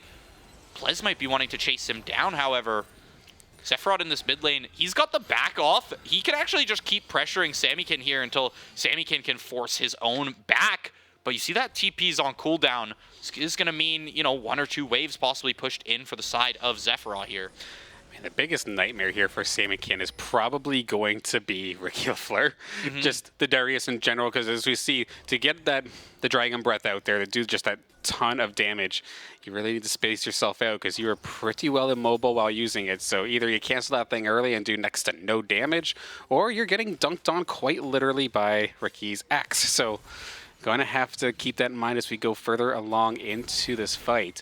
But as we take a look at the gold for just a second there, it did appear that in the mid lane, it is doing pretty well here for Sammy, hanging on by a couple hundred. The top lane diff, though, holy smokes, Ricky is absolutely abusing the fact that he got that counter pick. Yeah, listen, and we haven't seen much from the top lane, right? But that comes from the fact that Solidified has been stuck under tower, just soaking in waves, hoping he can find any kind of CS. But he's sitting here at 45 CS. Ricky is over double in the CS department right now. No kills to his name or anything, but the second you get 1 or 2 more backs off, you're just going to be so far ahead of this Camille. You see Solidified has to move away as Maddie takes their sights towards this top side. Might want to drop this Rift as well, get all the plates possible. But there's a dive bot. The charm is going to come through from Biscotti. Rock Boom's alive for now. They do find a kill, but it's a 1-for-1 in the end. 1-for-1, a lot of low health bars. Is anybody going to roam at this point? Granted, it'd be a roaming Zillion, but that is not going to be the case. Blaz is still up there, so at least they go even in that regard. A little bit of tower damage, though, is going to end up coming through. The teleport coming out, though, this is going to be the Zillion. It's going to be Blaz coming on down. As he has backup, it's going to be Biscotti looking to maybe get a gank here onto Hope. Yeah, still flash available from Hope. No ult from Biscotti, so you're going to need a very good engage here. I don't know if they have the damage for this. Now they've baited out that Zillion ulti as well. Biscotti's going to pop the second he's back alive here. You got to keep finding this damage. 1 more auto is all you need. Now, Plez running for the hills, but look at that Ace Soul. Samikin is in there, and Zephyros is going to fall. That's the roam from the Aurelian Soul you've been waiting for. I don't even think there was a shutdown on that Xayah in the end. It's actually, I think that's going to go in favor of Des Moines after all is said and done. I think they grabbed 1 or 2 more kills there in total. Yeah, I think the one extra one after the roam did come on down here, but unfortunate there for the Saints. They are going to hang on to their gold lead for now, not too big, but the teleport is blown, as we do have Dragon now here, but the Saints actually have control of it. Maddie is going to start this off, does have the smite available, and with Aurelian Soul having to back after that initial gank, for the first time in a while, we're going to see the Saints secure themselves a Dragon before Dragon 3. Yeah, interesting. It's weird. I haven't seen the 1-in-1 on there in a long time, and we do have the Hextech Soul to be our map of choice here. The Hex Gates giving amazing just speed on back, speed on respawn, and a lot of mobility just around the map in general. We're going to see most likely a lot of teams starting to, or maybe pairs, trios of players starting to move as a unit across this map and start to look for picks as we move into this 15-ish minute mark here. But one thing I am seeing is they did grab the first turret towards that top side, which means you're going to have insane pressure towards that top side, insane priority. A minute 50 towards that next Rift Herald, the Saints are looking good to secure this with the current setup that they have. Yeah, I forgot that this one is the Dragon Soul that lets you play Portal a little bit here, just zipping all over the place and back, which actually does kind of benefit the Saints, I feel like, a little bit, because they are the only ones that aren't necessarily relying on 2 teleports.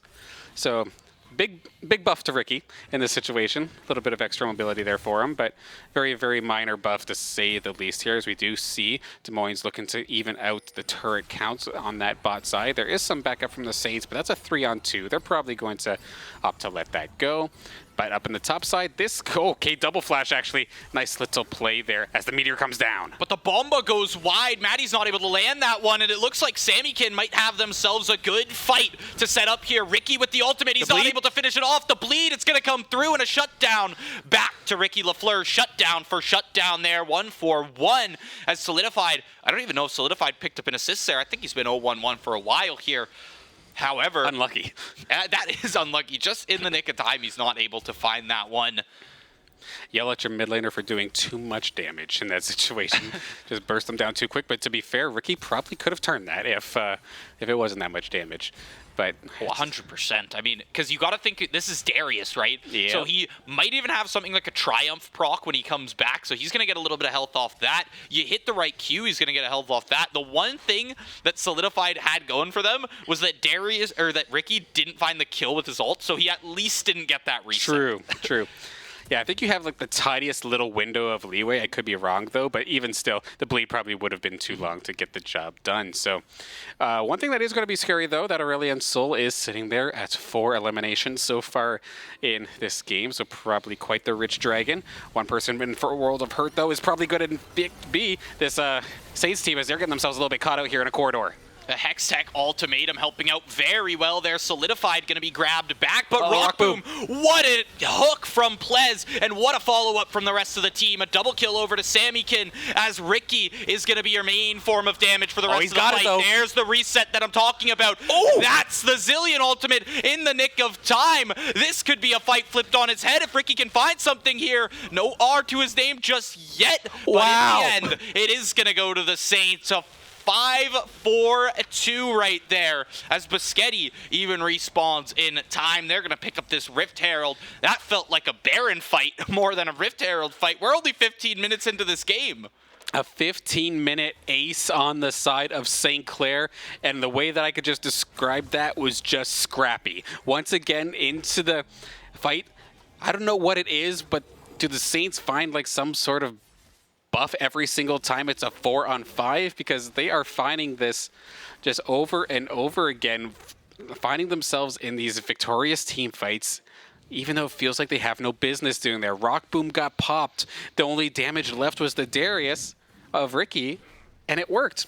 Crazy. Yeah. And I mean, I say the only damage, but you got to respect those time bombs too. You do have to respect that, because it did find that final kill onto We Hope in the back line. They just stood there. It's like accepted their fate. I mean, you get hit by the bomb. What else can you do? Unless you have someone who can help shield you or something, you don't got that on this team right now. You don't have a Rakan in the back pocket to throw an extra shield over you, or a Zillion ult yourself.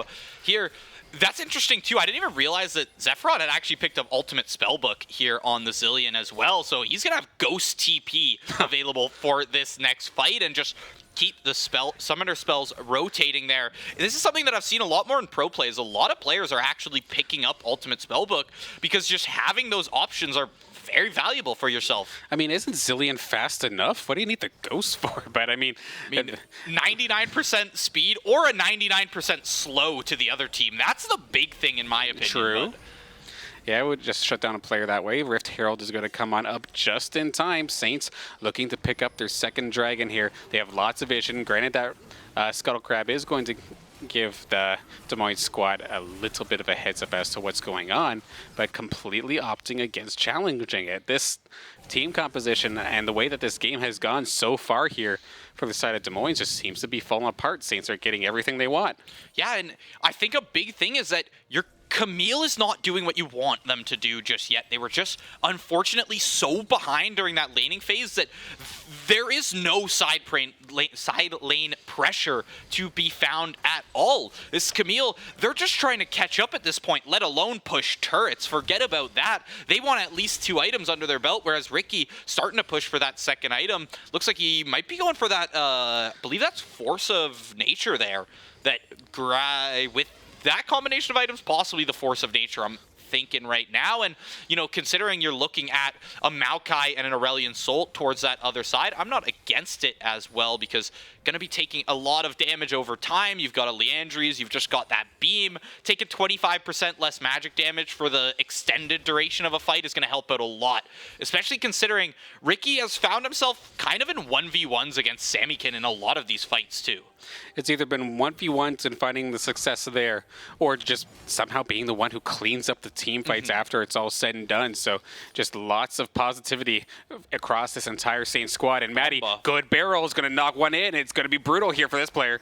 Look at the ultimate Rock Boom. It's a little bit too far away, though. He's not going to be able to catch up the root on that one. Maddie's a little deep, but it's Biscotti who's going to be the one in the end to find that kill. Might have been the Ignite that popped on that one. Samikin going in on this bot lane. Look at the damage from Samikin right now. That beam is nothing to be trifled with.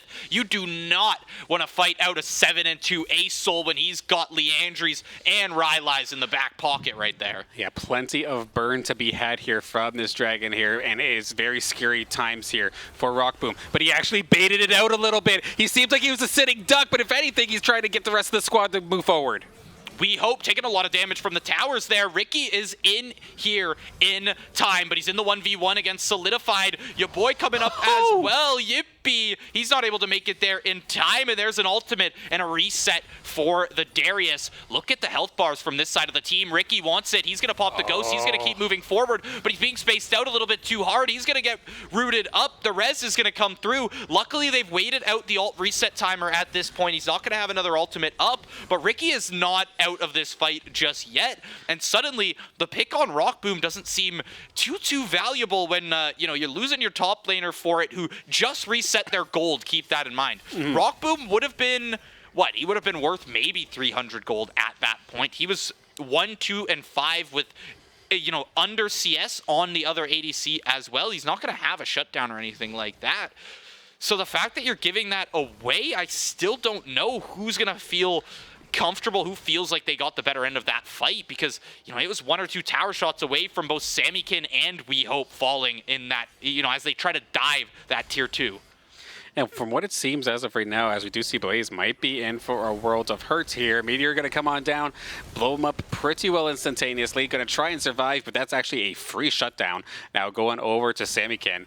And the one thing that I was going to be a little worried about here for Des Moines was the fact that their composition isn't necessarily the highest in terms of, well, it has a decent amount of burst damage, but nothing that Blaze would not be able to time. But I mean, if you catch Resilient out just like that, I guess you're completely free, as we have another fight near the Baron Pit. There's the ult from Rock Boom. It's going to land this time, but the damage collapses onto Maddie right there. He's not going to have much left for the rest of this fight. Biscotti getting pulled in. Rock Boom spacing out decently well. They shut down the Baron. That's the main thing. You don't want to let them have, you don't want to let Des Moines have 20-minute Baron pressure here, especially when all they really found was one pick, right? They found the pick on your mid laner. That's not too much to work with right there. The Zillion, yes, you're going to be giving insane amounts of utility in the fight, and realistically, that Zillion ult is the reason these past few fights have been won by the Saints, specifically Ricky there getting rezzed up. But at the same time, you can't necessarily make a 5v4 work if you're going to be trying to fight that Baron at the same time, especially when you've got Rock Boom on the Varus. Even though he is going to be building the on-hit route, he's still going to be chunking you down with those Qs. Yeah, 100%. Even the Maokai not going to be safe in that regard when the percent damage is in play here. And I mean, this is just one of the few times where we get to see the team composition kind of cater to Ricky, because the Zillion just lets him dive in as much as he wants to just to keep himself safe, but they do have to play around the cooldowns. Granted, Chrono Shift is back up and ready, if I believe it's the ultimate's name anyway, but the ultimate's available there for Blaze is available. A little bit of poke towards the Aurelion Soul, not going to make contact, but with this dragon about to spawn, we might be in tow for another fight here. Yeah, and I mean, you're waiting for these sums to be back up as well. Ricky's about to get this ghost back. That's huge for this team fight because the Zillion's going to be able to speed up Ricky as much as he wants. Oh, and you do see that he is flying in there. They are going to pick up the dragon, but it looks like Des Moines just wants to pressure out mid here. Slay the dragon, and here's the engage. That's the Aurelion Soul ult to counter the engage a little bit. Ricky, he's going to be rezzing back up, but Maddie, this is the Night Harvester Gragas that I'm talking about. Forget about tanking his way through the team fight. He's going to push his way through with sheer damage. Meanwhile, in the backline, Sammykin's good to find one. We Hope takes down Maddie, and Ricky LaFleur's dangerously low here. Look at the reset on the ultimate, but somehow We Hope finds that one. Rock Boom's in a tough position. They got to try and take down this Ace Soul. Rock Boom, he is going to find it. Paschetti back and forth, and somehow comes down to one player once again. So scrappy. This fight happens once again. Sammykin trying to do his best as they could from the back lines. Currently sitting with 13 eliminations in this game, but it was still not enough to deal with the kiting of Blaze and Rock Boom. Just bombs and arrows for days. Was able to hang on to it and trying to kite Ricky and Maddie at the same time. And Maddie really started that team fight off with a bang. I know the Saints have been hurt by barrels before. It's nice to see barrels of a different kind go for a benefit for the Saints this time, as Maddie got the double pretty much as that got started. But that was still either team extremely winnable right down to the last possible shot. And it was crazy to see that Saints get themselves the ace once again. Yeah, and you know, we've talked about Sammykin so much for the side of Des Moines here. We haven't really taken a look at their bot lane, as to be honest, there hasn't been much to actually happen in the bot lane other than that first 5 to 6 minutes there. And not because it's a bad thing, though. It's just been quiet. Yeah, it's just been quiet. It's just been two ADCs farming their way up. And now you see We Hope. He's at 2 items here. He's got a Gale Force online. He's got Navori Quick Blades. That's exactly what he found last game when he started to find a ton of picks in these fights. Looks like they want to find this engage. Paschetti missed that knock up. Just move back, right? Take your space, move back, wait for your engage to be back and prime. Cancel out backs while you can. Wait out these next objectives here. Baron's still up, but you're waiting 3 minutes for that next dragon. It's going to be soul point for you as well. Pretty much just waiting to you're just looking to play the macro game here, right? You're looking to push out these waves, keep your CS up.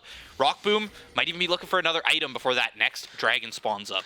And I feel like I can actually, hang on a second. I'm going to hold on to that thought, because this is just, okay, good little bounce out of there for a top laner. But this top lane matchup, if there's going to be a case where I could use top diff, that's definitely kind of the situation we're feeling like right now. Both Game 1 and Game 2 solidified here, who had such an amazing matchup against us in the past, just has been getting completely shut down. Game 1, the Jax did nothing. Camille's not doing much, and it's allowing for the Saints to get so aggressive as we see We Hope getting dove. Oh, okay. The flash E from Maddie. He's just going to blow up We Hope with the Night Harvester proc there. We Hope out of the fight for the time being. Not only that, but they're pressuring this inhib turret, maybe even the inhib itself. Solidified, dashes in from the back. Flash return from Rock Boom. Now you've got that Ace Soul ult. It's going to bind a lot, but is it enough? Solidified blows up the second they walk into that team, and Saints are staring down a Baron right here. Sammykin with no ult, that's going to help a lot, as you don't got to worry about that big skies descend when the Baron gets started. Now you can just hope that Rock Boom can pretty much just play kind of your zoning game here, or maybe just burst down this Baron with straight on-hit damage. Yeah, we're going to go halfway here, but the jungler is still a threat on the side of Des Moines. Yippee is there, ready to smite fight it. If I look at it right now, I don't think Maddie has this. I feel like the Saints probably want to take the team fight first, and that's in fact what they're going to go for. Plez, he's going to be the first casualty of the fight. Yippee looking close to follow. Ricky LaFleur did have that Zillion ult online, but it's not going to be popped. Respect from Des Moines for the Zillion ult this time, as now We Hope's back up into the fight. Hold on, this is concerning for the Saints. Look at these respawns starting to come through. Look at the TP. Rock Boom, you're not going to make it out in time. You got to make sure they can't keep engaging here. Somehow you stopped him. Solidified, looking to follow up. Rockboom cannot find a safe place to back for the life of him. This is 110 health ADC right now. He's terrified. Well, yeah, of all the times, I mean, we could usually target Solidified and be completely fine.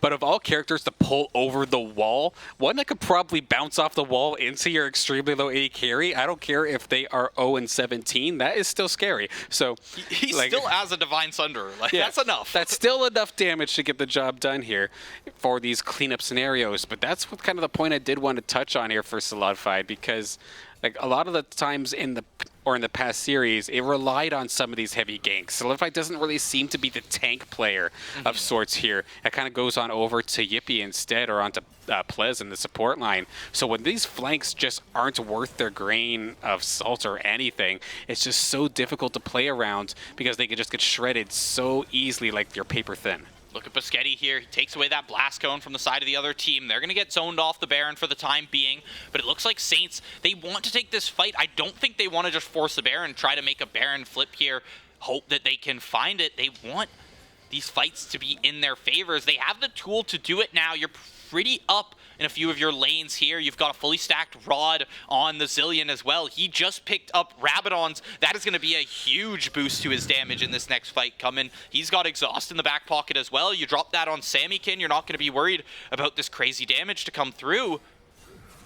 They're just going to keep pressuring this Baron until Des Moines finally says, okay, we might have to fight it. Because now they don't want to trade the Dragon for it. Des Moines going to pressure this Dragon, but the Saints are ready to trade it for the Baron. They're already on Soul Point. They don't need the Dragon. I mean, if they want to trade this out 1-for-1, though, they need to move, because Des Moines still does have a little bit of damage. The Dragon's already gone. This Baron's not even at a quarter HP yet, or taken down until this very moment. They've been very, very hesitant here trying to bait something, but that is going to allow that Dragon to get taken basically for free.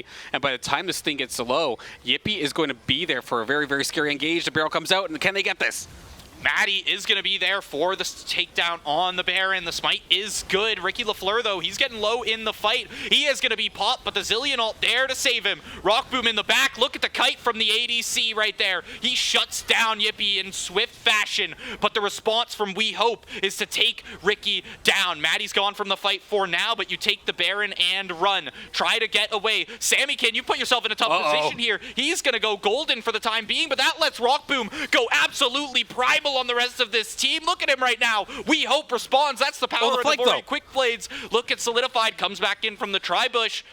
Under the tower here, it looks like we might just have a stalemate. 3 for 3 after all is said and done, but the Saints do pick up the Baron. Man, the Saints were so stacked up that Sammykin was just able to fire the breath on everybody, drop the meteors, so much splash damage that Zillion ult had to get used onto Ricky extremely early into that fight before anybody was really within ultimate range. So maybe the timing was just a little bit off to what the Saints specifically wanted there, and just somehow Saints just fell so extremely quickly. Baron really a non-factor in the end of that. Granted, yes, the Saints got it, but there's only like one that has it still. I think, yeah, I believe it was Zephyros and Biscotti were the two to make it out there with Baron, and it's not exactly who you wanted on. Mainly, you want Ricky to almost have that, so you can put some pressure on a side lane, possibly grab 2 or 3 players and make them move towards one side of the map. I think the Saints, they got to refocus their priority.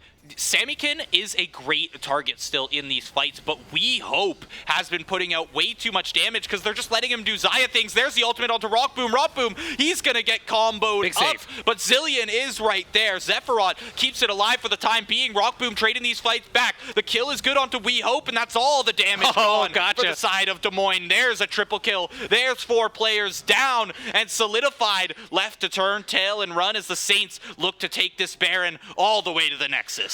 Man, this entire game 2 could just be summarized as baited and outsmarted, apparently, because it is just all these opportunities that look like Des Moines would have the benefits gets completely flipped on their head. The Zillion ults coming out, whether it's the draft, the Zillion ults, whatever have you, it's just not working. It's got to be Solidified trying one last ditch of hope, but it is not going to matter. Saints are taking themselves to a very, very quick 2-0 lead in this series.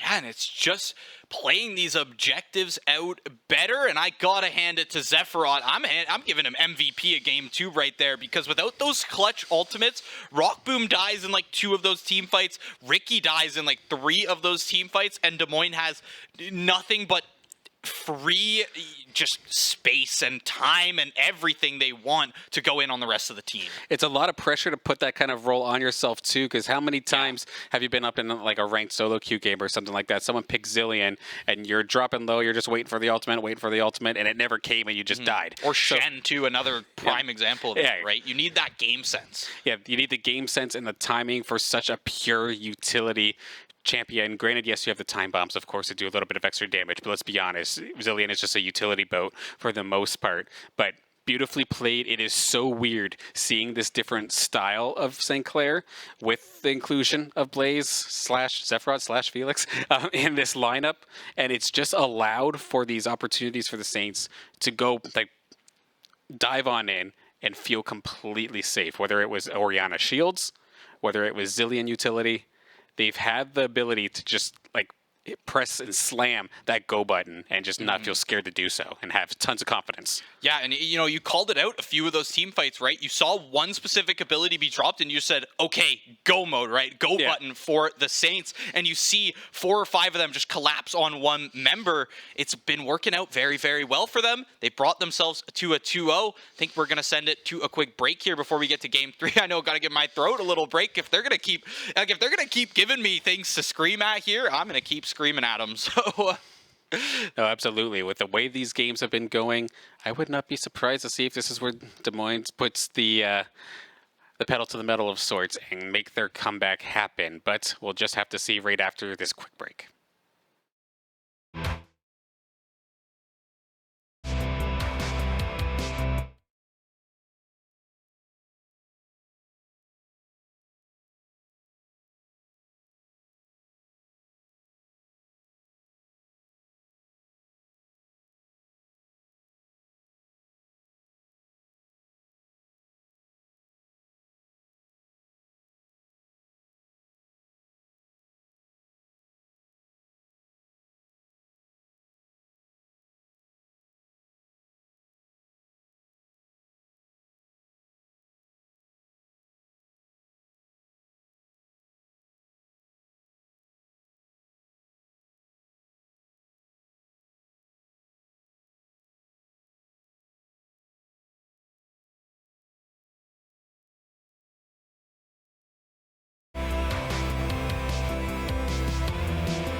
Game number 3 up ahead of us here between Des Moines and St. Clair College here in the Aegis Champions League. As of right now, Saints off to a fantastic 2-0 start with two rather close series, but this different play style, this death ballish kind of style coming out here from Saints in game 1 and 2 have been very, very dominant in the late game, and the Saints have been able to keep that up. Can they keep this going here for game 3, I wonder? They've just kind of been, handling themselves really well in that early to mid game, and it's transferred very well into that late game. Of course, in that game 2, I think it came down to just some clutch Zillion ults and some very good timing from both the Zillion from Zephrod, and as well as some executions from Ricky on that. Darius going to help out as well, but I gotta say, game 2, at least when it came to the team fights, every single time it felt like there was 2 people alive at the end, maybe 3. Whereas in game 1, it was like when a team won a team fight, they won the team fight. It was like a 3 for 5 or something like that. Right. Whereas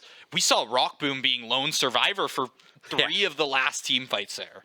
Yeah, we did see like 2 aces relatively quick into the game, but yeah, they had like maybe 1 or 2 Saints left over with just the sliver of help. So much of the utility and so much just down to the wire execution coming out here from the Saints made things just that much more beautiful. Taking a look at the bans for game number 3 as we get on into it. Saints not going to change what isn't broken. Just going to keep the Bard, keep the Zoe, keep the Fiora. Meanwhile, on the side of Des Moines, Rakan's gone now, so Biscetti's got to change it up. Yeah, Biscetti's got to change it up. That does leave Lilia open for the time being, and it is something that we've seen Maddie like to pick up recently. The question is just, will the game push him in that direction? The last time he picked Lilia, or I guess the first time he picked Lilia here on stream, he told me about it afterwards. It was a very, split-second decision, right? Rockboom talked about it in the interview as well. He saw the comp, he was final pick, and said, look, Lilia is going to play very well into this team. I'm picking the Lilia.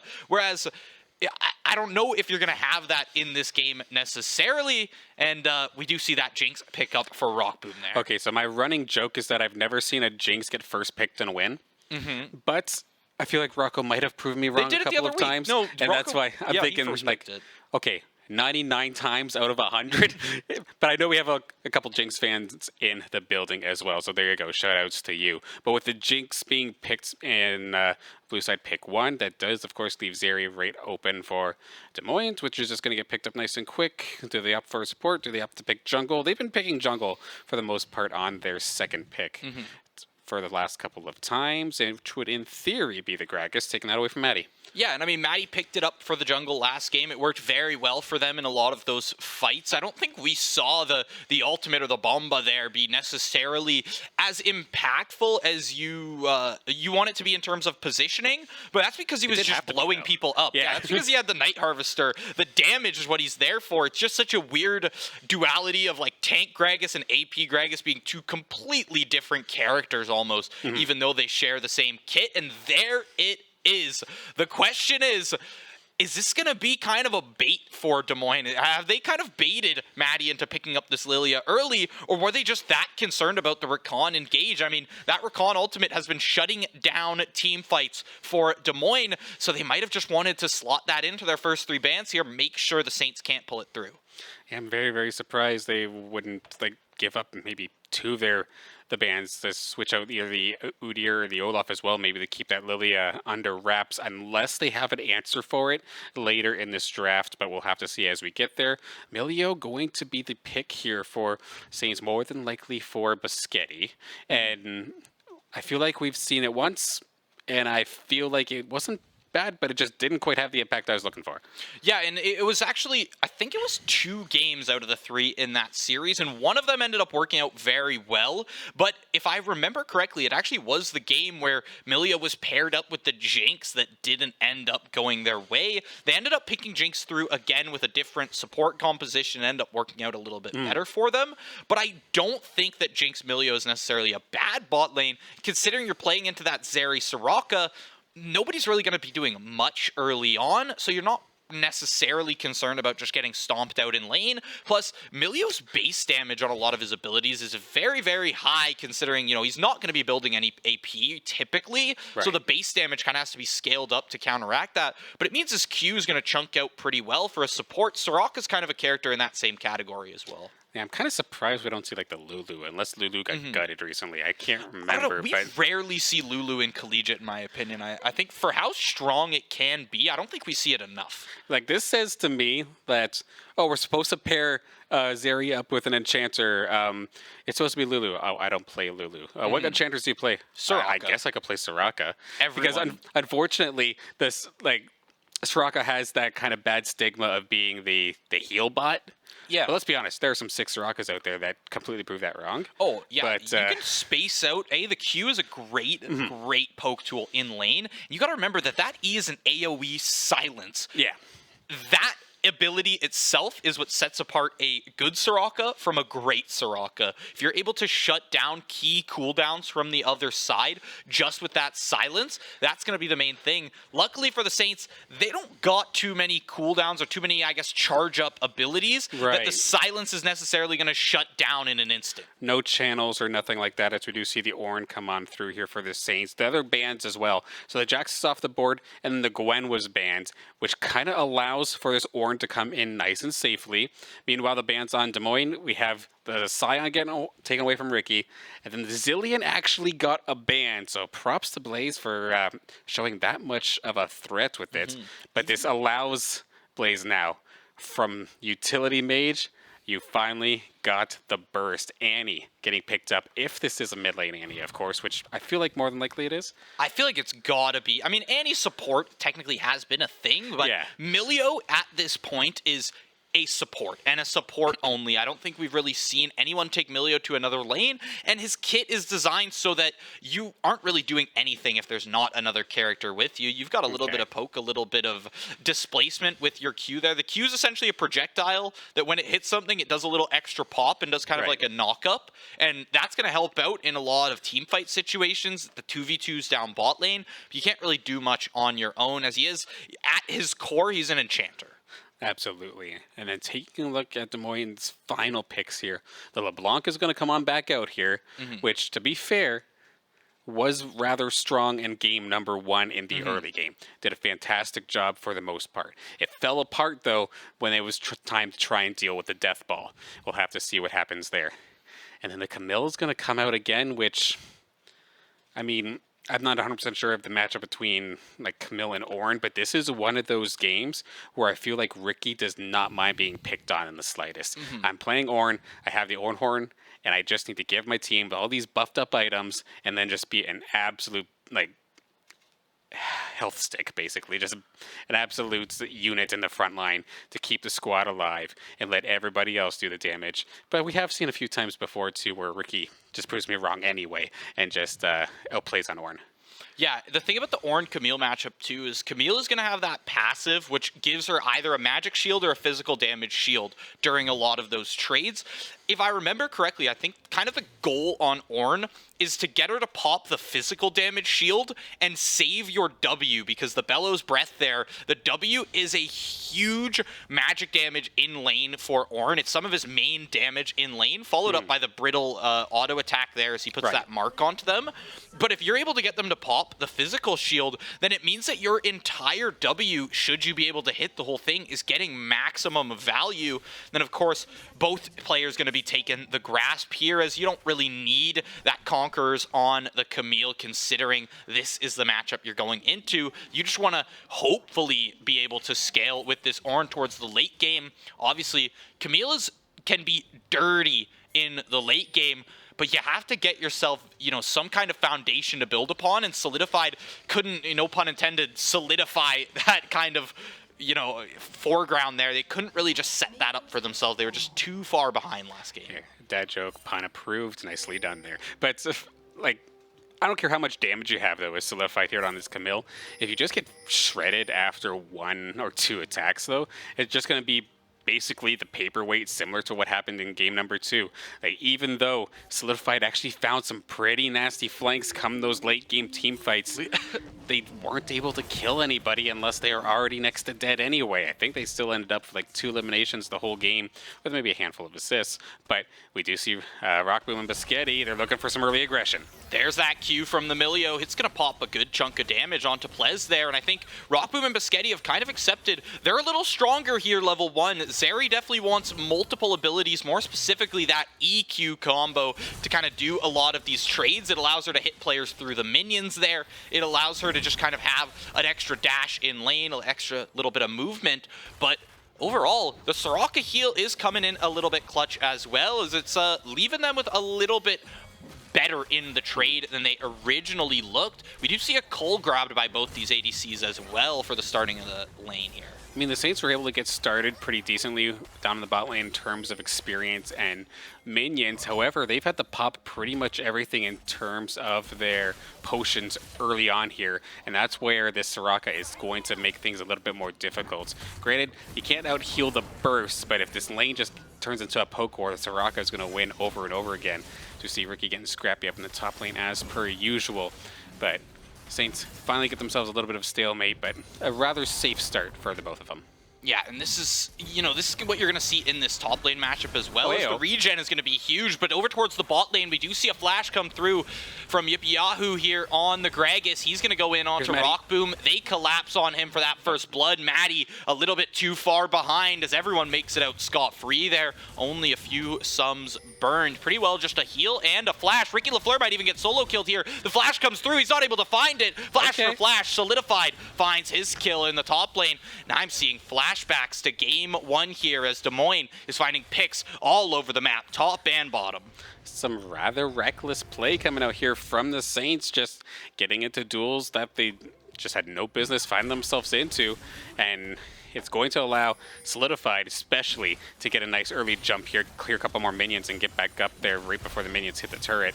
As we see down the bot lane, Plez is going to take a lot of hurt for their own trouble here, but actually no, that wasn't a teleport. Solidified's still stuck up there, but the gold-wise, nice little boost, as long as they don't give it up for free, which actually looks kind of close and really scary, but as a good bait, no, actually Solidified does get killed here by Ricky, so that is gone, but Ricky might go down again after Yippie's Gragas is joined the party. I don't know, though. He's got the grasp in hand. He's going to get a good chunk of healing off of that. The thing is, look at these ability rotations coming back from Yippee. He's going to charge up that W. He's going to find the kill. Ricky looked like he might have had something going for himself there after he got, that was a great dodge of the Gragas E right there. Beautiful sidestep from Ricky LaFleur. You'd think the battle of the big boys there, the hitboxes are going to clash at some point, but Ricky showing the maneuverability on the Ornn. Okay, so that had no business being that close, but the outcome was still pretty much the same, with the exception of Solidified just getting very greedy. I know they wanted to bait it out so that Yippee could come in here and take the kill, but by going down themselves, it does trade it back, and they did not get an assist on that elimination either, so it's not like they got any assist gold in their pocket, so rather unfortunate there for Solidified trying to make the play, just not quite working out in their favor. But down in the bot lane now, looks like Maddie's turn to play down in the bot lane. There's a flash. There's an ignite on to that Soraka. She's going to get low, and Rockboom's the one to finish it off. He's got a range boost from this Milio as well. Gets a little bit of damage onto We Hope, but We Hope coming back in here, he might want to find something on to Maddie. He's got no jungle support, but at the same time, he's playing Zeri. He's feeling slippery in this fight, not feeling threatened as he's able to move back towards his tower. The backs come through from the bot lane, and Rockboom, they've picked up a kill for themselves. That's going to feel good considering that Zeri found the first blood. Absolutely. Answers one back in relatively quick fashion before anything got out of hand. In fact, you're still in the lead in terms of those CS numbers as well. So good on the Saints bot lane to keep up tit for tat in that regard.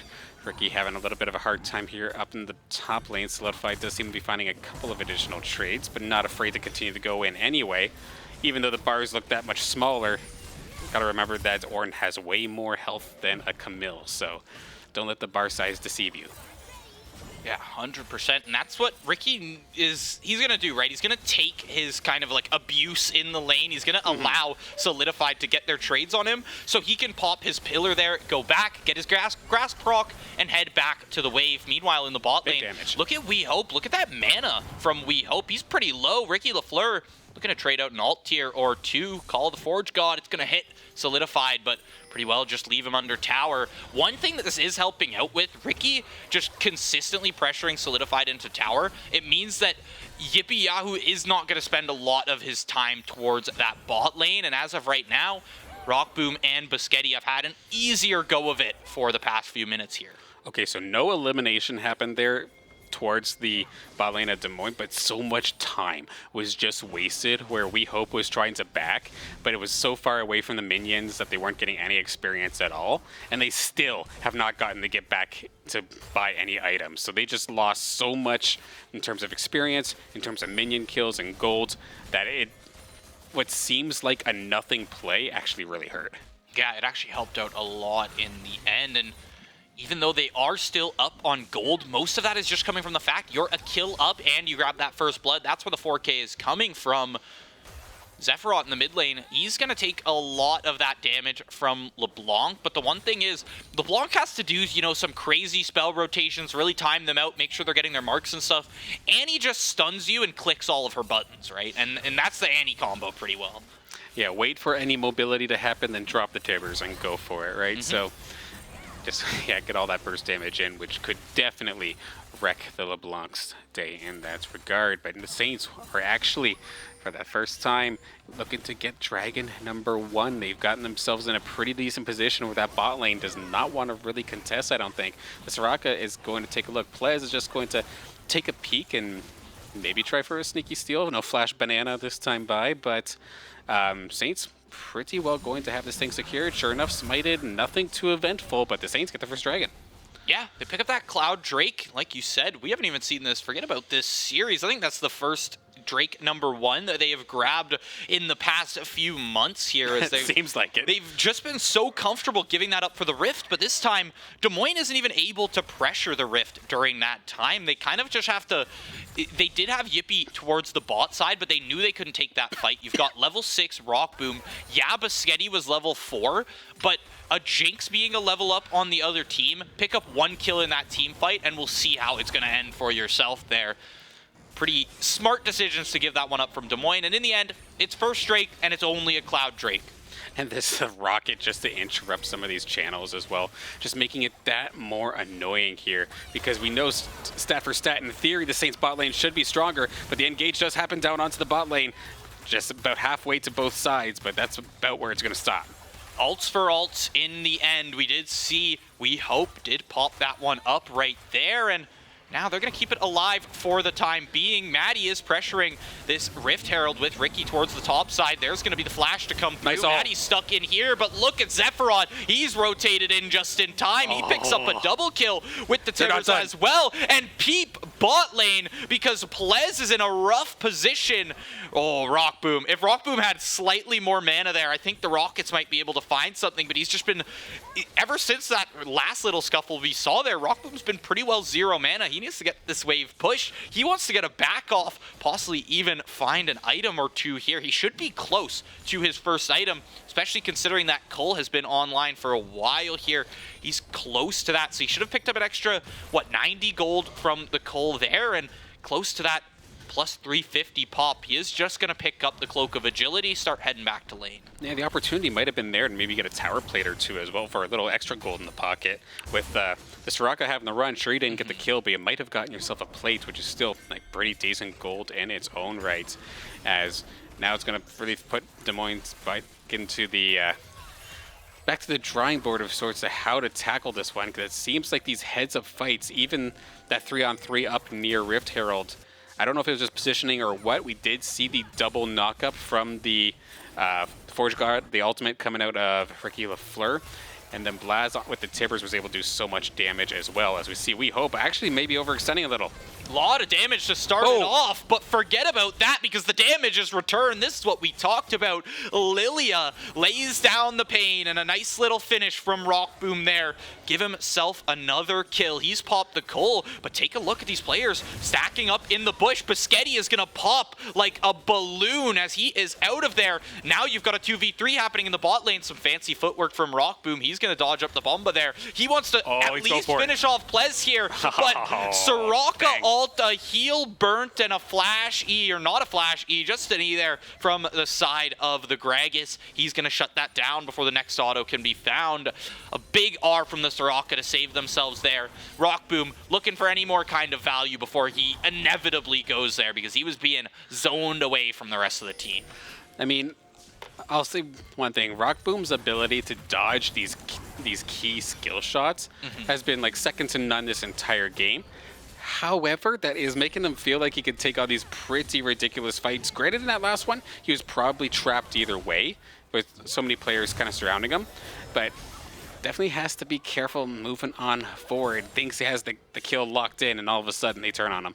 But look towards this bot lane. We've got a 4-man Fiesta down here as the mid laners rotated, the junglers rotated. Maddie's still down here for the time being, and there is a drag up in a minute. It looks like Sephiroth wants to start heading down there as well. We keep heading to the top lane, but I swear we're never going to see a kill ever come through there unless one of them's under tower. However, look at this engage towards the bot side. Do they want to drop this rift, right? Maddie's kind of just been sitting down here, threatening the rift for a while, and that's why Yippee hasn't necessarily been able to leave without any kind of concern. Hasn't been able to leave, but in turn hasn't been able to farm a dang thing, which is just absolutely hurting him. So wants to get a little bit beefier for some of these for some of these fights, because we really look at the... Okay, hang on. Are you serious? Just whips it out and gets the elimination. Beautiful shot from Rockboom.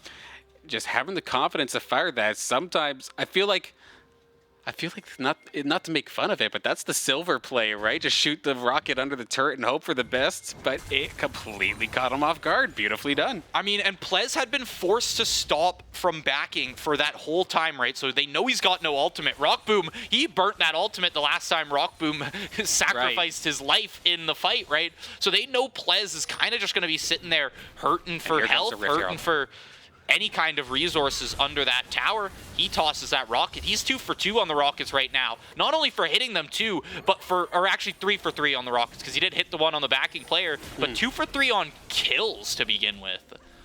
Yeah, fantastically done. And now the Saints going to use some of that map positioning to opt for this dragon. Yippie's not going to let it go without a fight. However, the barrel is going to come on down and it gets slept away. Saints are going to secure this dragon, and Rockboom is just going to handle Yippie like nobody's business. The Saints slowly but surely just running through this team fight. Is it even really a team fight? I don't think so. It just seems like individual assassination after assassination.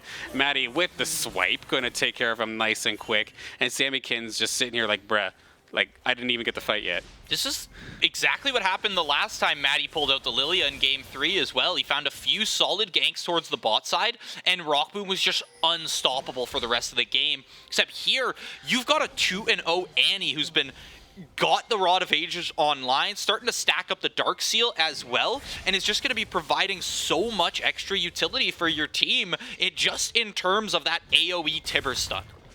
I guess the W can also be an AoE stun in that sense, the little fire cone there that Annie uses up, rooted under the tower, but once again, just not that concerned. The stun onto LeBlanc. Samika wants to go in on this one. He's going to find the shutdown. The rocket goes haywire. It's not going to find it. Tibbers, he's got a vendetta. He wants to go in on Sammykin, but so does Biscotti here. Biscotti, I don't know if you win these ones. I'm not going to lie to you.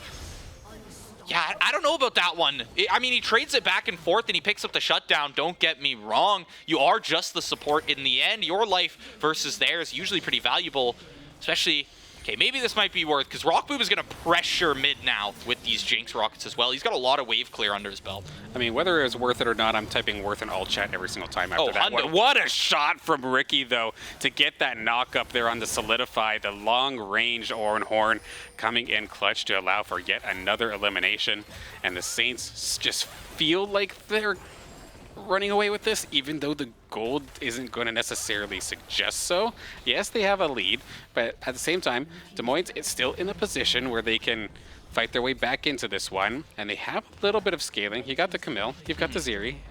LeBlanc can still do some damage. I want to say the reason this feels much closer, especially in terms of gold, is that there's nobody who's necessarily just getting like destroyed in terms of CS, right? Obviously, last game we saw Ricky in the top lane with Solidified there. Hold on, speaking of Ricky in the top lane, he's going to find himself in a 1v2, no mana to work with. That's going to be a shutdown heading over to the LeBlanc. Give some more gold to the LeBlanc, why don't you? 6-1, starting to stack up that Dark Seal again as well, and 140 CS. But going back to the gold thing, it's just, you look towards the bot lane, you look towards the mid lane, there's no massive CS gap anywhere around this map, whereas last game we had Ricky being 60 to 70 CS up all game. Yeah, like there are some relatively decent gold leads as we do take a look at the stats on the scoreboard right here, right now. We do have a couple of them, like Rockboom definitely in the lead, but on the contrary, Samikin has been doing very well finding these assassinations this time. In the game number 1, found a couple, sure, but definitely not 6 this early. The jungle is definitely a difference. You can tell Maddie is right at home here on this Lilia. But then the top lane, yes, Ricky does have a little bit of a lead, but it's not super significant. Like just under 1,000 or so.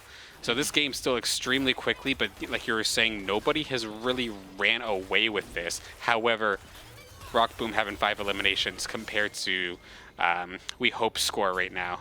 We Hope is going to have to kind of hope for a little bit of a later game in this one. Yeah, we are hoping to hit 30 minutes is what Des Moines feels like right now. The R is going to cancel up some backs there too. Rockboom, nice little rocket to slow down the tempo from the side of Des Moines. As, you know, it's going to take them an extra 8 seconds there to get that back off. Plez finally makes it through, but We Hope is still there. Hasn't been able to get this back off.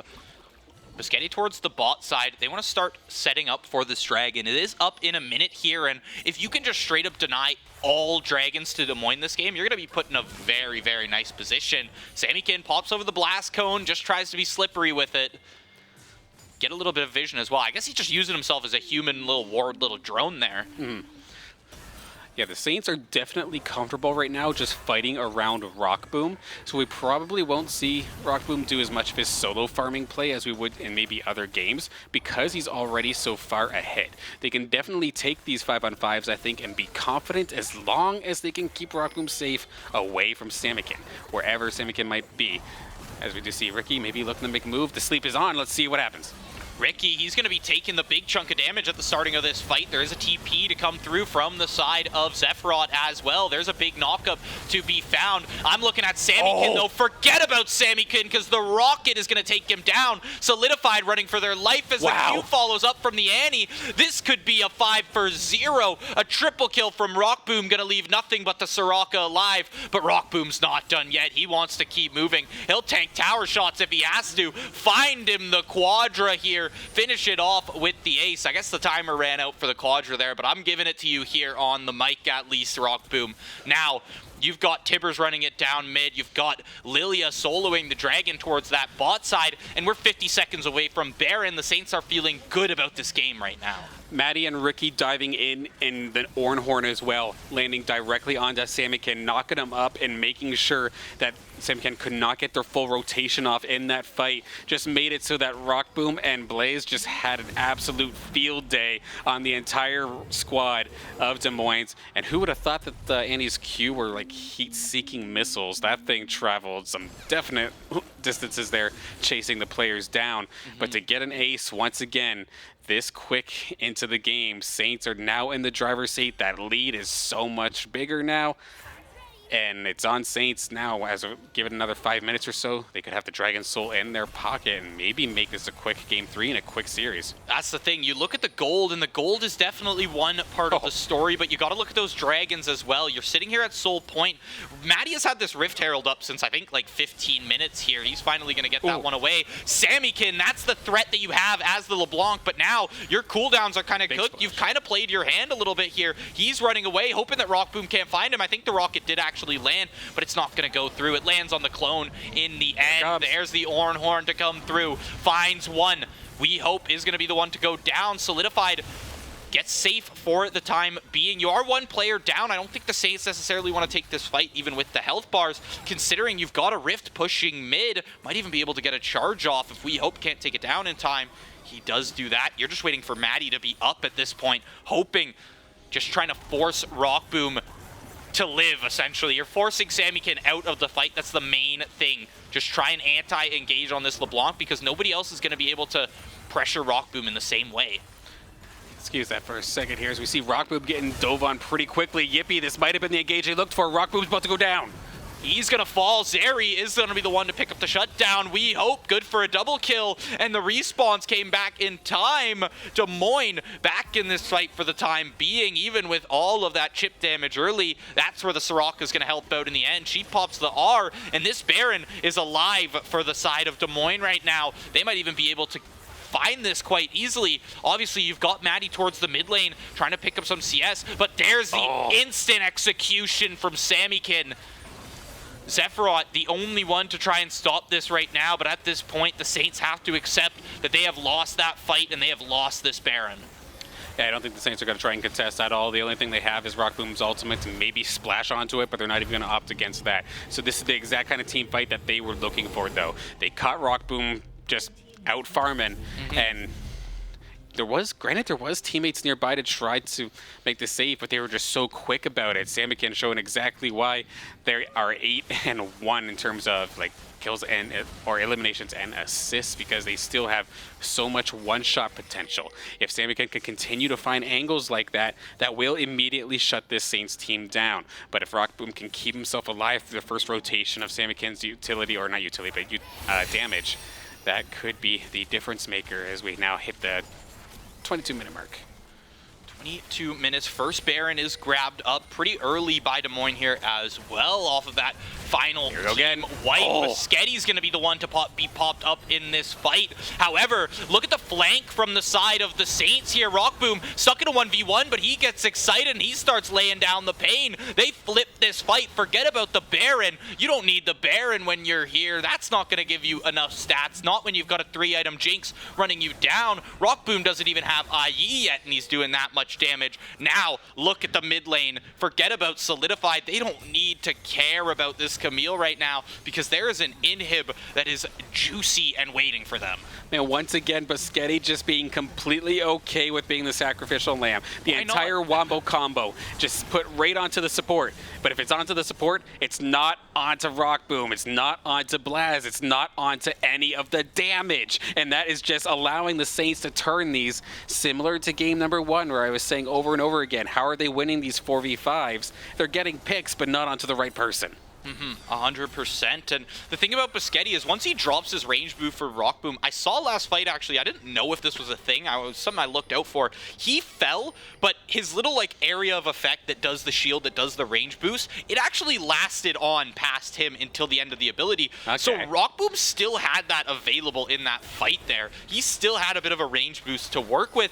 And Muschetti, considering your ult is just an AoE cleanse, there's not much CC you're trying to actually cleanse up from the side of Des Moines. So not being there to have your ult off or anything is not going to be the biggest like deficit to the Saints team fight here. You're pretty much working to have Ricky try to get close and engage, possibly a huge stun from the Tibbers, and then you're just looking for Rockboom to start right-clicking these players on the other side. So we move towards this bot river.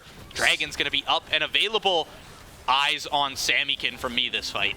Absolutely. And this is the kind of corridor that the Saints would absolutely love to fight in. The Orin Horn, the splash damage from Rockboom's rockets. There's just so much AoE potential here. They're going to go for the engage. The Orin Horn is going to get whiffed, unfortunately, though. But the Saints leaving Rockboom basically completely unattended here. Open fire on the rest of the squad as the team fight continues. Samikin, he burns that dash to get over the wall. He's going to go back to safety for the time being. Maddie's pretty low, but some fancy footwork in the Baron pit is going to mean he's going to dodge up that Zeri beam now. Samikin chased away, low health. Maddie tossing the projectiles left and right. And you look at the health bars from the side of the Saints, but look at Rockboom. He hasn't been touched all fight. He's life stealing up. He's doing everything you want that ADC to do, including finding kills, take down the jungler, secure the soul, and continue with this fight. Rockboom starts to do the damage, but they head straight towards mid because look at the base. They've got supers at those Nexus turrets. Yeah, Blaz is already there helping Ricky push the wave on in and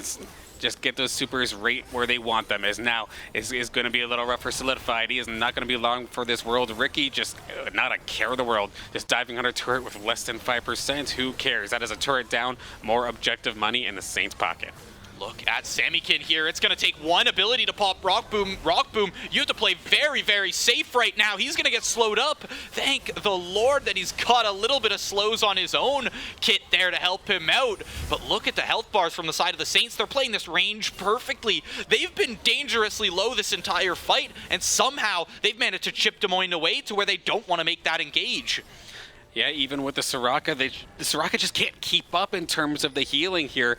She's fantastic at solo healing, but when everybody on the side of Des Moines is just being popped one way or another, sitting at half health, there's not a whole heck of a lot you can do. You have to kind of prioritize which target you want, and that is very easy to kind of counterplay and play around. And that heal, let's be honest, that's a pretty long cooldown. You don't get to really spam that thing as much as you wish. So the Saints just playing around the sustainability from Des Moines very, very well, focusing their targets. And right now for Des Moines, again, the targets that they are focusing are the ones that can be expended for the sake of the team.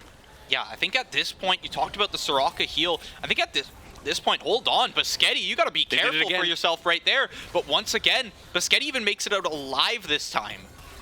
Yeah, hangs on by a thread as we do see the engage onto Ricky. They're going to dump everything they can onto him, and to be fair, he does not have any backup, so he is going to end up giving his life. But what are the Saints doing in this regard? They're going right to the top lane. They're going to shove this thing in while there is still super minions in the mid lane. But you can see the hesitation here from Des Moines. Nobody really wants to be the first one in. Heck, even the Gragas ain't necessarily the beefiest body, and I feel like that's the biggest problem with this composition here from Des Moines is they don't have that really tanky frontliner that just wants to dive in. Gragas is the closest thing you've gotten. To be honest, still gets blown up pretty quickly. Well, it's that Night Harvester build. Oh, look at the stun onto Plez there. However, Matty going to get engaged on too. He's going to go golden. Rock Boom's on a killing spree as he's going to snipe off the support with that rocket. Sammykin's gone in a little too deep and he's gone golden. A nice little bomb, but going to split them up for the time being. Rock Boom continues with a second kill of the fight. He's going to keep it going. Start attacking solidified as he picks up the double. Move forward. Yippee is running away from Matty. He's going to use that blast cone. But once again, we're at the position where the Saints are eyeing down the Nexus. Matty's looking for this 1v1. He's not going to land that W, but all he needs to do is delay this back right now. If anything, the longer that this Gragas runs away, the better it is for Matty in this sense, as Matty pretty much just stalling, and Yippee is just stalling his own death timer almost at this point. Is he going to run away from the Lilia is the real question. There's the Ornhorn. Not going to stop Plex going into the fountain, but Rock Boom is going to stop Plex from going into the fountain. This is most likely the game pieced up. Also, look at Yippee here. That's the Gragas healing for you. He was back to almost full health during that fight. They got to take down this Nexus. However, Rock Boom's gone for the time being. They don't have the auto damage to do it, but look at Ricky in the back line. Look at him coming through for the team. That is a 3-0 in upper finals for the Saints. They're going to be moving to the grand finals of the Aegis Champions League. What a beautiful way to get revenge. From going 0-2 the first time they met in this Aegis Champions League to getting the 3-0 in the playoffs when it counts the most. And that game 3 was the most disgustingly one-sided upon that halfway point. It wasn't even funny. It felt like the team fighting on the side of Des Moines completely fell apart. Nobody was on the same page. One person was fighting over here. Someone was fighting all the way by our blue buff, apparently. Someone in the upper portion of the Baron Pit kind of sections. And they're the ones with the Gragas. They're the ones supposed to be splitting up our team, and that did not happen. They did it to themselves. Anytime they finally went for their combo, it was on Ricky or it was on Biscotti. And okay, sure, we'll gladly take those off. Or even if the LeBlanc didn't do their full combo, they used enough cooldowns to the point where they're now vulnerable. And even if that barrel did manage to separate the Saints team, it just takes one kill to get Jinx excited, and she's just going to make up that distance with movement speed anyway. And the Saints just as a whole just collectively destroyed that second half of the third game.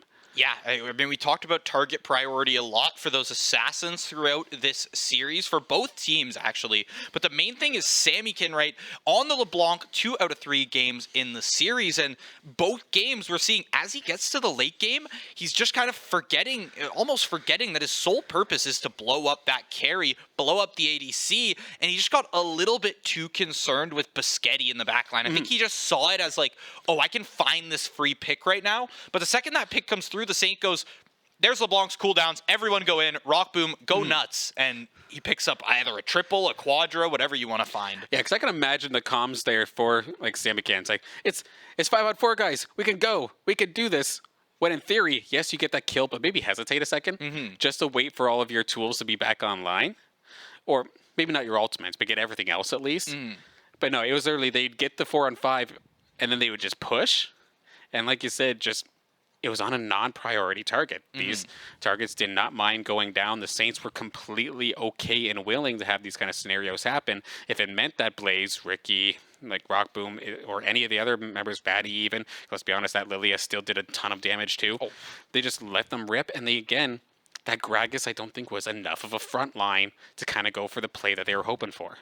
Yeah, I think they just kind of missed the mark in terms of the positioning and kind of just I guess just the collapsing, the communication inside of those team fights. And the Saints, when you've already got a 6-1 ADC, I think Rock Boom was at some point in that game, he had managed to get those 3 items, and he didn't even opt for the IE. He went, I think it was Kraken Slayer, Rapid Fire, into a Bloodthirster. And we saw towards the end of that game, towards that last Dragon fight, the Soul fight, Rock Boom throughout that whole fight was just full health because of that Bloodthirster. And the extra shields from the Bloodthirster meant that Sammykin has just a little bit harder of a time trying to blow him up. He really needs to land everything, and a lot of times couldn't find the opening to do that. No, absolutely. But the Saints as a whole just doing a fantastic job today and getting themselves into grand finals. And I mean, everybody, of course, deserves props, but one person I definitely want to give a shout out to is, of course, Blaze, a.k.a. Zephyros, a.k.a. Felix, because so many times from like being a part of the Saints and whatnot, I always hear like, oh, League of Legends is a 5-player game. Why do you need 6 people? Why do you need 7 people? Why do you need so many subs? Subs shouldn't be practicing with the team. They shouldn't be scrimming. They should only come in emergencies. This is exactly why I want everybody to just shut up and start getting used to this, because you need to be flexible. And you have people like Felix who maybe aren't necessarily starting every single game, but they come in when they are needed and they fit in completely with the team, even if it's a different play style. And I'll be honest, I like the different kind of style that the utility mages in games 1 and 2 came through. And it was cool getting to see him kind of play that burst mage in game number 3, fit in right with the team. You would not guess that he's not a starter, but he's still just as damn good as all of yours. Exactly. Zephyros, he really showed out here today. And yeah, you talk about the difference in playstyle. It's like when Akashi is in that mid lane, you've almost got like 2 carries you can rely on in a lot of senses, because you know that Akashi's going to show up into a fight, start doing damage, right? Whereas Zephyros took a different approach. Zephyros said, okay, we're building all these comps toward that bot lane. I mean, first game was you had a Zeri in the bot lane. You need that Zeri to pop off. That is who you are putting your resources into. And the Orianna was a perfect, nice little combo with that. You get the shockwave off. Everyone's in nice close quarters for this Zeri chain damage to just start stacking up. And everything comes together. All the pieces fit together perfectly. And Zephyros makes their mark on the Rift here in the Winners Finals. Absolutely. And do not get me wrong. That was not meant to be a slight towards either Bakery Boy or Akashi. Oh, no. I'm trying to say that everybody is sick. Everybody is super strong, and it's cool seeing these alternative options that each player brings. Wow, like Bakery Boy is more of the assassin, like Blaze / Zephyros has been more of the utility. Akashi's kind of been the all-rounder of sorts, like battle mage, so to speak. It's cool having these options, which you would not be able to do if you just kept 5 players. Just saying. Yeah, I mean that's and we talked about it with a million different games, right? 100%. Whether it be Valorant, Rocket League, these larger rosters that are kind of allowing these teams to just slot in the players when they need them, and oftentimes it's availability, right? Sometimes you need that sub to come in, and having him practiced and essentially still a core member of that team, right? These are not subs; these are just extra members on this roster. Yeah, they're core members still. They aren't wingers. They're completely practiced, ready to go. Second line, if you will, if you were from taking a traditional sports background. Even you think of hockey or something, the fourth liners still get to play. Yeah, exactly. And they're not just there for emergencies. So I really do hope that esports as a whole kind of understands that sometime before I pass on. But nonetheless, we should be closing up for the day. I know I'm feeling hyped. I'm feeling excited knowing that our Saints are in the Aegis Grand Finals. I know they also have an exciting weekend ahead of them with Nace and whatnot. So what a perfect way to go into the weekend. Yeah, I mean, you start it off strong. Obviously, they do have Nace on the weekend. That's a LAN, if I'm not mistaken, correct? Yeah, they're all going to be heading down to, is it Indiana? I don't know. Indianapolis, I think, Yeah, they're heading down to the States in some fashion for that. Yeah, it is Indianapolis. Thank you, Ryan, for the confirmation there. But yeah, they're going to be heading to Indianapolis for that Nace LAN. So, I mean, you get started in the best of 5 territories as well. They're feeling comfortable in those best of 5s against, strong amateur teams that have taken them down previously. You got to feel good moving into this weekend, moving into the future of this Aegis Champions League as well as you look towards those grand finals. Yeah, which will probably be next week, if I'm recalling correctly. I'm not 100% sure, though. But make sure you follow us on social media so you know exactly when that matchup is happening. Yeah, but I think that's going to be about it for today. Dan, gotten back on the mic with me once again here, this time for some League of Legends. I thought we were going to be in for a long haul of a series, but we managed to, or at least the Saints have managed to sweep it up there in 3 games. That's got to feel good for them, and it's going to give us a nice little early night here on the broadcast. I'll still say, especially during game number 1 and 2, though, props to Moines, though, because they, very similar to our last series, those games were within striking distance of either team, depending on how certain team fights were fought. But just the strategy from the Saints and the discipline not to pull the trigger immediately was basically the name of the game. Meanwhile, especially for, not to pick on... not solidified in mid lane again. Samikins. Not to pick on Samikins, but they were very trigger happy, unfortunately, and the Saints were able to abuse it. But a lot of the team members were like that. So still props to Des Moines. They're still going to be fighting their way through the lower bracket.